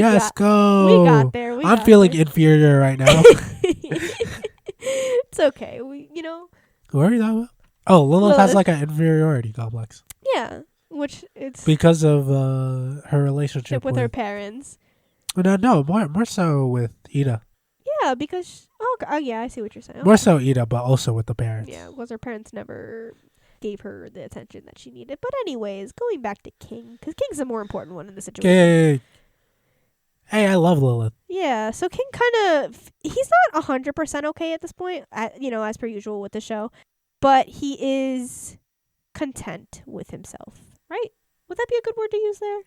Yeah, he's starting to understand himself. Yeah, it's taking the first steps to being okay. He spends his whole character arc trying to find out who he is. And now that he knows where he's going, he is lost. Well, he still doesn't know who he is. Yeah, exactly. That's why he's still lost. But I think he's finds out literally who he is, but not like spiritually, I guess you could say. I think it's okay to be lost. Yeah. I think that's like his old character. Like, maybe it's okay to not know who you are. Yeah. Because you know what King needs to learn for himself is that as a person, or who, I guess, as a Titan, you're always going to be changing. Characteristics, it's something that flows throughout life. And King needs to come to that realization that, just because your background is a Titan doesn't make you who you are. Just because you're one thing, that's not your whole personality. You're more things than just the one thing that society makes you to be, which is pretty much the end of King's storyline in this episode. But one last thing happens in this episode that's really sweet, that doesn't really get a payoff yet, is Luce gets her talisman wood. Oh snap, I forgot. Yeah, something that we've been talking about since season 1. One thing I really like is that earlier in the season B, where Ida is talking with her dad, the dad's like, one of my favorite moments was carving a talisman. Albert with you. And it's so nice that she's moving on with the traditions and doing it with Luce. Yeah, with Luce. Yeah, she gives Luce the talisman wood, so that way Luce can carve her own talisman. And Luce has this moment of like, oh, I can't right now because everything is going wrong. And Ida's like, no, do it. Yeah, Ida's like, you got it. Like, you got this. You're ready. Yeah, It's like, finally, we've been waiting so long for a talisman. And she finally chooses, we don't get the talisman. She finally chooses her talisman, but that's how we know she's ready. She's willing to finally be patient. Throughout her whole character arc, she was impulsive and doing whatever she wants to get a staff, hurting, and then she finally decides, like how she acted upon the world, that maybe she should take a step back. Yeah, and that's when Ida was like, nah. Don't second guess yourself here. You're ready. Which is really sweet. It's a really sweet way to end the episode. We didn't tell her that because it's an egg. Oh, well, no, we don't find out. Oh, we don't find out. Yeah. But that's what I was saying. Yeah. So, I guess we'll just say it now because we're not going to really get to talk about that for the next couple episodes. The last 2 episodes. It is ended up being an egg. She says she wants it to be an egg so that way the palisman I can love decide. that it's an egg. Yes. I love that it's an egg. She wants the palisman to decide for itself. Yeah, what fits it's with her gonna be. character so well. So we don't know what her palisman's going to be yet, No. which Well, is so interesting because Call it's it, like, call it. oh, well, What do you think? I actually, no. Okay, what do you think it's going to be? I think it's going to be a bird You think it's of going some to sort. be? Okay. Because of the claw thorns. Like a blue jay or a hummingbird. So I also think it's going to be something of a bird because all the claw thorns have birds as their palisman. Otter with the dark side. Also, like her phone is a bat case, and like there's this whole thing with There is a bats. whole thing with a bat. So It could definitely be a also bat. be a bat because bats also have wings, so it wouldn't be too off from like being. But a they bird. are also the bats, man. Yeah, The cats. the cat. Yeah, I The don't. bats. So I'm not Bards 100%. against I'm the still cover. like on the fence, and I'm trying to like decide. I could see it being a bat because it's similar to, but different because she's a human. Yeah, that's why I'm saying. So I'm saying bat at the moment. I don't think we're gonna find out until the end of the show, though. You don't think we're going to find out next I don't think. season 3? I don't think so. I mean, we're gonna find out season 3, but I don't. Oh, think, season 3 I part think 1. it's gonna be something where she gets at the end of the show. I think second episode. That's my guess. Okay, that would make sense too, because it could be something that she fights with. Actually, I think it's going to be the next episode. Of the first episode of season 3. Yeah.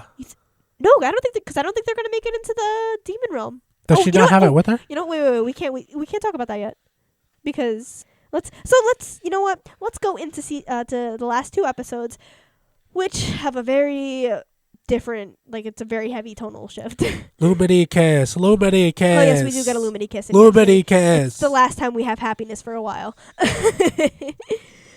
So, episode 20 goes into the plan that the cats have to take down the Day of Unity. I don't remember it. I watched this like an hour ago, to be honest. So I'm going to need a refresher. It's okay. So, pretty much their plan is to use Ida as... Kind of like a battery. Like a bad battery. Yeah, because we know that her owl curse Warps magic. warps They magic. didn't say anti-magic. It warps magic. Yeah, it warps magic. And so they want to put her in place of Rain as the coven head. So that way she can warp the spell and not make it work. But while they're doing this plan, Luce is like, yo, I miss my girlfriend. Well, she's not been up only to? that, we know that Amity is... She's in danger. She's grounded. yeah, she's... Because of the text. Yeah, because of the text. Because her mother is a whole other friggin' can of worms. So her mother is still selling the abominations to the Emperor's Coven for extra protection for the Day of Unity, and Amity's trying to stop her. Even the twins. Even the father is like, what's happening here? Yeah, pretty much everyone's trying to stop the mother at this point. And Amity's like, you need to stop this because Emperor is the no nice guy. And her mom's like, yeah, I know. We learned that a bit later, yeah. We But do she's learn that a bit basically later. like, I don't know. So Luce just takes King with her. He Yeah. just takes King with him, and then we get Gus and Willow and Hunter. And even. Hunter. Well, because Darius puts Hunter in charge of protecting Yeah, him, which is really protecting nice. him. So sweet. You know, we haven't really talked about it, but there is a couple of moments with Darius and Hunter that I like throughout the episode. Because of the old mentor was him. Yeah. It was a clone of him. Yeah, it was. So it's that's also kind of interesting to look That's at. so sad for Oh, Darius. you know what I wanted to mention? Do the people know in like the Emperor's Coven that he's a Grimwalker? No. So- it's supposed to be only Kikimora and the deepest, darkest secrets. So does Darius know? I don't think so, but it wouldn't be that hard to put 2 and 2 together. That's what I feel like And Darius Darius seems knows. like a smart guy. I feel like Darius knows that Hunter is a Grimwalker. I don't think so. I don't think he would treat him like that. But he is sweet with Hunter. Yeah, he has a soft spot for Hunter. He does have a soft spot for Hunter. But going back to the episode, Hunter. So it's Hunter, Willow, Gus, and King are out trying to get Amity, and they do get Amity, and they decide to like dress up as guards to try to infiltrate and stop the sale that's happening. Well, no, I'm sorry, not to stop the sale that's happening. They're trying to get Amity's dad on their side, so that way, They can prove that they're wrong. yes, Like the they're Emperor trying to Code is wrong. save their Amity. And family. Kikimora is here to be Kikimora, I guess. Yeah, again, I don't really care too much. Ooh. Sorry. Ooh, the community is going to hate that I one. mean, I guess. I don't know. I just feel like Kikimora is just like, she's power hungry. Boring. Yeah, there's not really too much to her. I mean, yeah, whatever. Anyways, Did you know Kikimora? I remember it somewhere here. Something about Kikimora being a Russian house demon or something. a Russian house. Oh, that's like what her character's based off of. Yeah, yeah. Really? She informs who I don't know because I didn't find it in my notes. Oh, I found it. Kikimora is a Slavic mythology homeowner. You're gonna. Something about the homeowner. Did you look that up or? Yeah, I looked it up. How did you get to this conclusion? No, I just looked up what Kikimora's name means. Oh. And it was a Slavic mythology. Oh wait. So the name means. Oh yeah. Not her character doesn't. Not her character. Oh, okay, got you. Something about Kikimora is either good or evil depending on who the homeowner is. And I guess the homeowner is Belos, so... That's so interesting. It kind of makes sense because of what happens to Kikimora. Yeah, in the when end. the house changes. In the next episode, yeah. Huh, that's so cool. See? Again, the show is just a banger after banger. Banger. One thing I did want to talk about that I forgot to mention earlier is the dynamic between Hunter and Luce at this moment. So when when Hunter was assigned to protect Luce in this heist. Did you tell them they were a Grimwalker? Yeah. Luce is like, oh, so did you tell them? And then Hunter's like, no. Hunter has his face like, leave me alone. No, thank you. No. They pretty much have this aside where Hunter's like, did you tell them that you helped Belos? And Luce is like... Heart drops. You could hear her heart drop. She it's was crazy. Like, damn. You're right. I mean, you're right at that point. So they pretty much have each other's backs in that secret. I feel like not really in malintent, though. Just something that they both recognize that they're not ready to tell the group. I feel like that would come out further. Yeah. If we had more episodes, that would come out a little... that would be its own arc. Yeah. Well, we're going to see that in the first episode of episode 3 because it was in the teaser trailer for it. I'm sure. Yeah, I'm sure it is. Very exciting. It is very exciting. Oh my goodness. I don't know if we've mentioned it, but the episode 1 of season 3 that's coming out is only going to be 44 minutes long. There are going to be 3 44-minute episodes. Well, no, the last episode is going to be 55 minutes. There are going to be 2 44 episodes and 1 55-minute episodes. Yeah. So I'm a little worried. I'm excited. I'm worried. I have faith that Dana Terrace is going to handle everything well. I'm a faither. So let's fingers crossed everything goes well. So after the mother realizes that Amity and the gang are trying to get the father on their side, Amity's mother... They trap him. Yeah. And then... They get again. There's this yelling match between them, and Amity's like, "Don't talk to my girlfriend like that." And she's like, "Girlfriend." And at this moment, I thought we were about to have a homophobic moment for a second. And she's like, "Girlfriend, no. We'll get you another girlfriend." And I was like, "Okay, thank you." She said another girlfriend. Yeah, I don't think they were gonna go. No, yeah, direction. But my heart did drop for like a split second. I was like, "No." Too cliche. Yeah, it's a little too cliche. There are cliche moments in the show, but they didn't go that route, which I'm happy about. Very progressive. And so this whole time, King is talking to the father on the sideline. Like, they're just sitting on a bench together. They're, like, sitting on a swing together. Like, kind of letting each other's emotions out. Oh, yeah, because King, throughout the story, always gets, sidelined. Yeah, because... Well, I think it's because... I mean, he's a little kid. Well, not even that. Like, Luce realizes he's going through a lot right now. No, I mean, he gets sidelined all the time. Yeah, that's true. Literally all the time. Because he's how Ida treats Luce. Yeah. And he is only a child that has one power that he barely knows how to use. But he does end up helping because... He uses the power of talking. Because what the father tells him, there's other ways to help. There's always a different way to help. You don't need to just have strength. And this really informs King's character and really makes him think, how can I help? How can I be someone who helps change the world? And he does kind of change not the world in this moment, but he does change the outcome and fabric of reality. Yeah. And gets Amity's father on their side, and he comes in and saves the gang. In a cool sequence where they break through the bubble, and I remember when I was like, yo, is Luce flashing?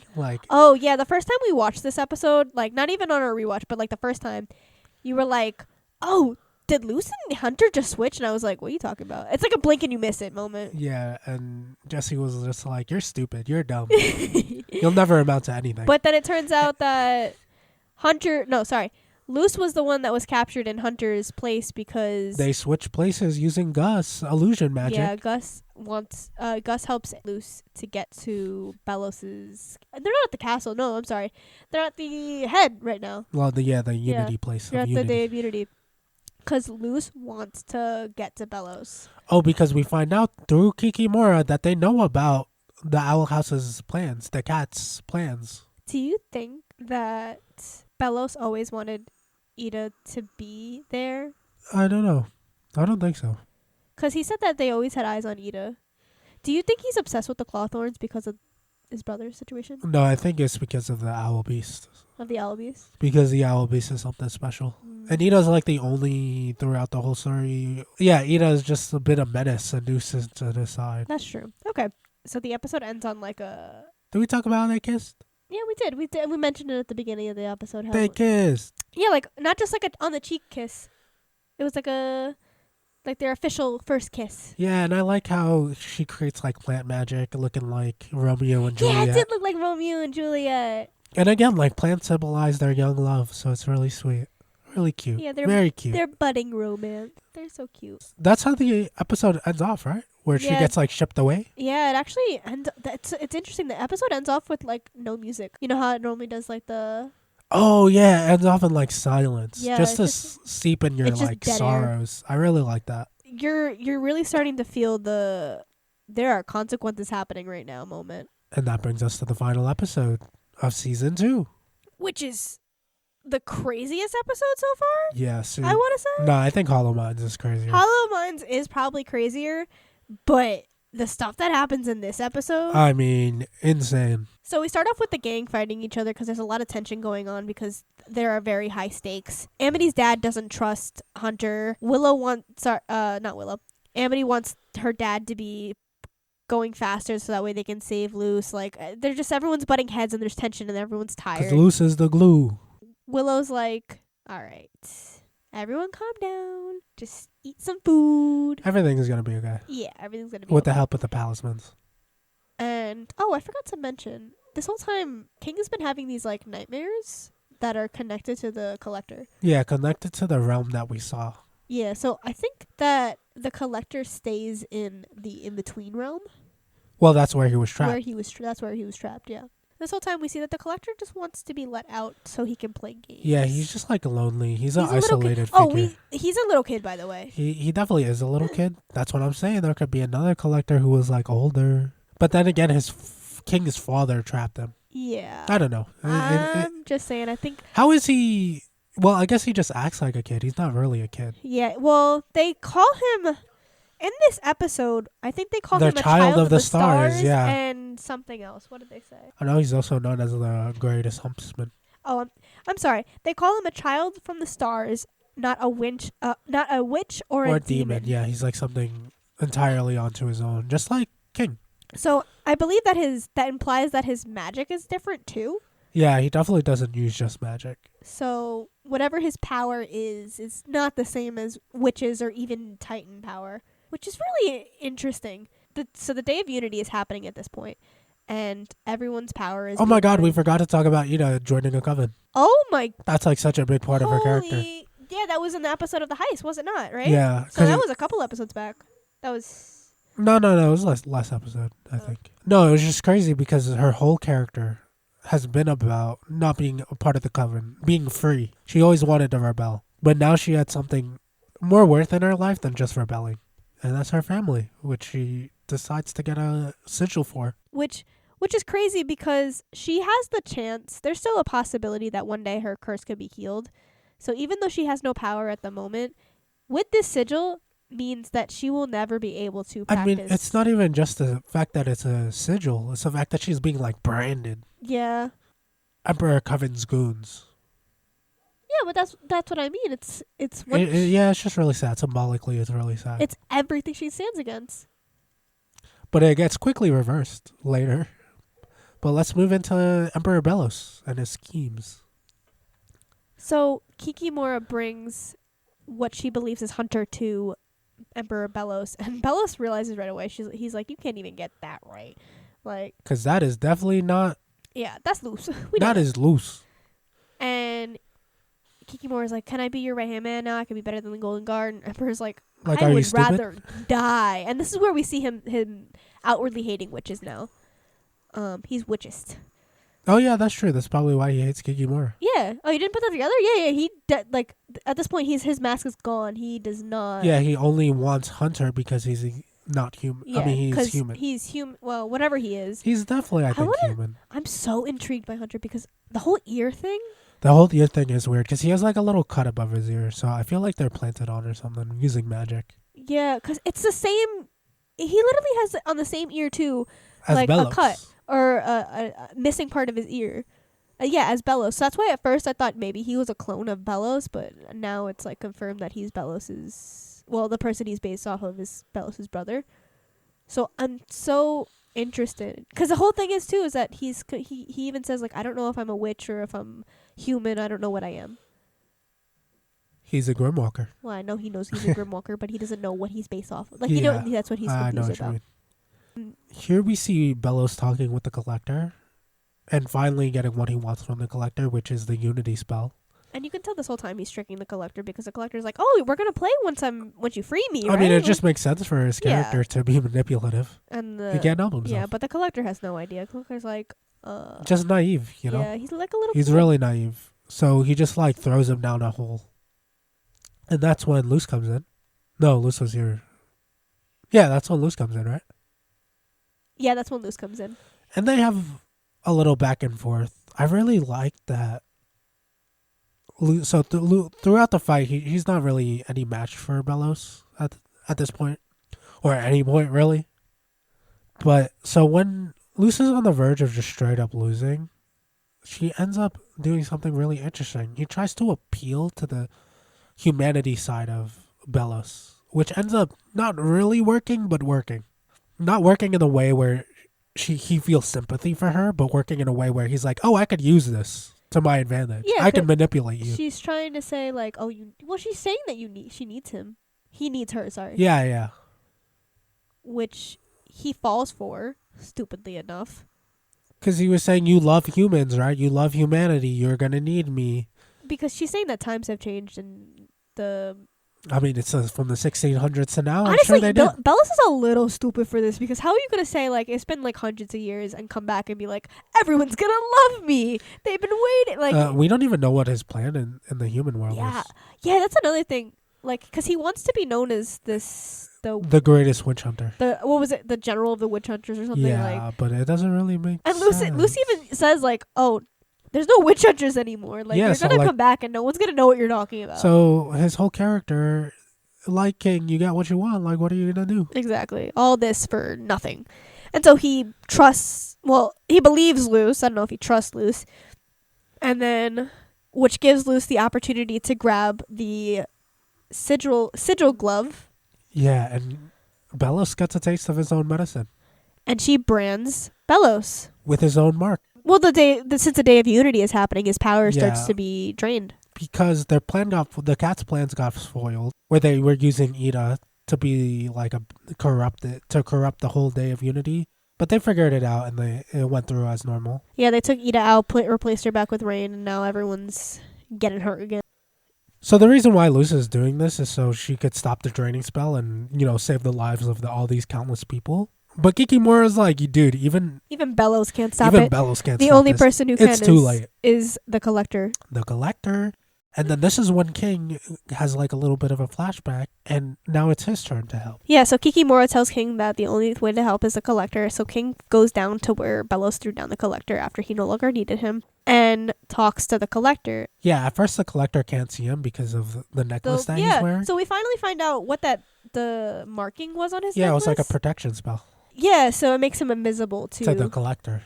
Because that's who they were trying to guard him from? Yeah, because it seems like Titans and the Collector don't get along. Because then we find out that the Collector recognizes King and he goes, you're the son of the guy that trapped me in this thing. I wanted to play with you, but your dad didn't let me. Yeah, it's so interesting. It's not like he has any malintent, but it's so sinister. Yeah. The way the Collector talks. And this is when everything just goes wild in the Owl House. When the Collector gets set free. So King starts to low-key manipulate the Collector and is like, oh, I'll play with you, but if I release you, you gotta help my friends. We'll play the Owl House, but you need players, so you gotta help my friends. And so he releases the Collector. Yeah, and the Collector just one-shots Bellows, who is like the main antagonist. Oh my god. Not only does he like one-shot him, splatters it's him the against way the he wall. does it and the way he talks. Literally, the Collector is just a child that has way too much power. Nothing scarier than a psychotic child. And he does everything with a smile. He's like, oh, Bellows, hi. Bellows. And then he just like Let's flicks play him, a right? game. We're Tag, and I'm it, and just flicks him against the wall. And then he turns around and sees the group, and he's like, you guys look slow too, and is like, do you want a head start? And then King's like, whoa, remember, we gotta play Owl House. Yeah, so it's interesting. Maybe his games are all murders. Yeah. King's like, but you gotta help everyone that's out there. And so he walks to the edge, looks outside, sees everything going on, and goes, Sees the eclipse. And then literally, like, with his finger, just moves the moon. He moves the moon. Like, he moves the goddamn moon. I'm telling you, you guys, if you're watching this and you haven't seen the Owl House, you gotta watch that scene because it's just so, like, when we saw it the first time, our jaws just dropped. Yeah. Like, what is happening? Because it really just shows, like, the amount of power this being has, And that he's set up for the next antagonist, and how are we gonna beat this guy? and it's the way his character design is, like, as he's doing it, his head is like tilted and he's smiling, and like it's so unsettling. So the whole Day of Unity is for this door, like the door to the human realm. So yeah, the amount of power that it takes will help the door open. The gang is like, we only have one option here. We either die, we stay here and die, or we leave through the human realm. And surprisingly enough, Chilling, man, chilling. Luce is like, Luce wants to stay because Luce her is like- real home is here. she man. literally goes, everyone, Ida, Hooty, like Everyone's she here. lists Everyone who off. I made connections with is here. And she's crying, and everyone's like, we gotta go, because at this point, we didn't mention, but the Collector's like, oh, we're gonna, because the game that, Yeah, he starts warping reality. yeah, he's like, to oh, his whim. we need a house to play Owl House. So he starts Just ripping taking everything up. up, and like it's just demolishing everything. And this is where we see Rain actually help Ida. Oh yeah. Yeah, oh, I love Rain. So Rain like notices everything that's happening and takes Ida's arm. I don't think we mentioned it. Rain is a non-binary character, right? Yes, Rain is not binary. Well, yeah, I knew that. I just wanted to Oh yeah, okay. just to like a set put it that up. out there. Yeah, it's really cool. I feel like we didn't on we didn't mention it. on an aside, it's really cool how they handle Rain's character. Oh, such great They never representation. mention outwardly that she's Yeah, I'm she, so sorry. wow, the hell? That's my bad. Oh my goodness. What the hell? They never mention outwardly that they are non-binary, and it just flows very naturally. That's cool. Anyway, Rain just rips her arm off. Something we've seen that Ida can do. But I think the only reason why it works now and not typically, because typically she's able to just pull her body parts off, but I think it's because the owl beast is warping the magic. Yeah. No, definitely. No, I'm just saying this is something that has been established since episode 1, that she could like take out her body parts. Yeah. And then it's used to save her. Yeah, because it's the body part with the branding on it. Yeah, it's a body part with the branding on it. So now there's still, which is really interesting because that means the next time we see Ida, she's not going to have an arm. She's not going to have an arm. Hopefully we get to see Ida again. I don't think they killed everyone, right? No, we don't think definitely so. did not. Do you think there are going to be casualties in the show? I think there definitely is going to be some casualties in the show. My guess, Del dies, Rain dies. Who's Del? That's Ida's father. Oh, I don't think we're going to get to see them again. Oh, you don't think so? No, I don't think we You have think enough Rain time. dies? You think Ida dies? I don't know. I really hope not. Who dies, man? That's what I'm saying. Like, there has to be some type of, like, Someone has to die. because man. what they're saying, how they're making it seem is that, like, there's going to be casualties. The Collector is crazy. Not King, right? Like King gives himself up. I don't know. Maybe he doesn't die, but he like no longer a part of the ethereal world. Maybe. I don't know. I could see that. I can see that happening too. Like, It's gonna be some sort of sacrifice play. yeah, someone's gonna have to sacrifice. Oh, well, we'll talk about how they end up so going back to the chaos that's ensuing.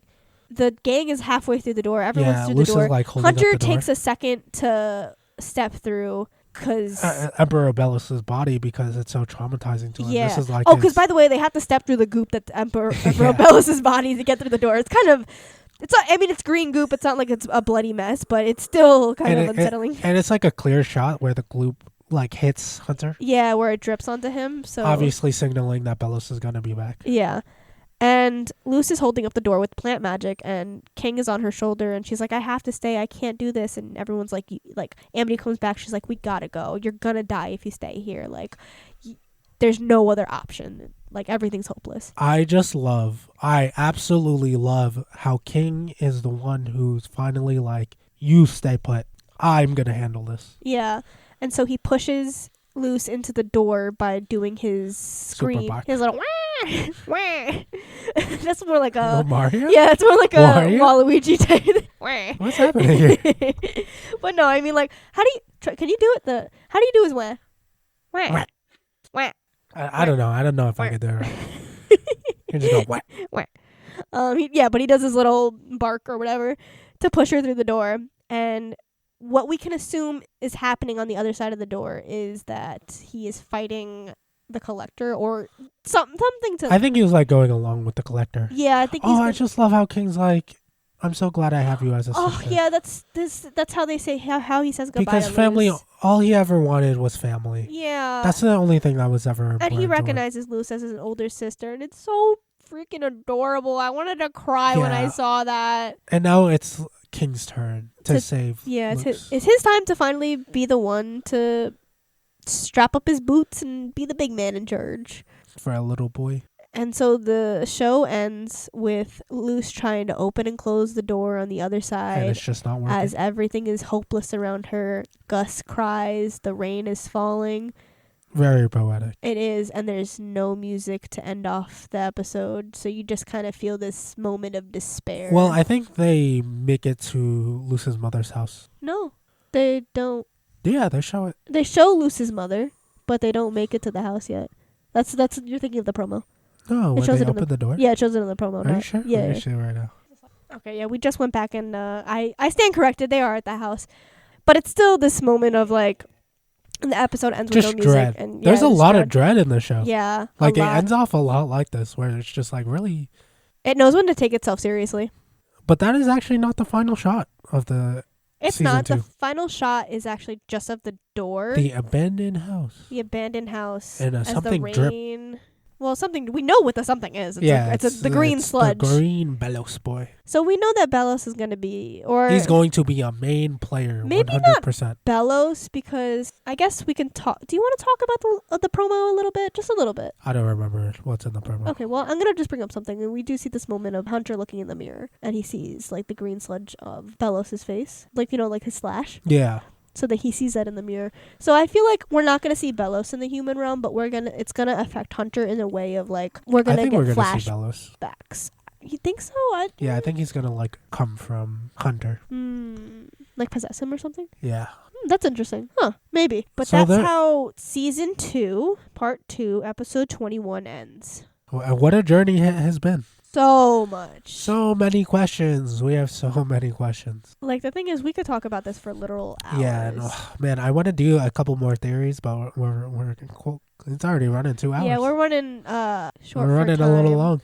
We will talk more about theories when we get more information in episode 1, season 3. Yeah, but I just want to call some stuff. So when if it happens, I'll be like, yo. Go for it. All right, call some stuff, and then we're on the episode. Not going to call for anything? Let me think of something.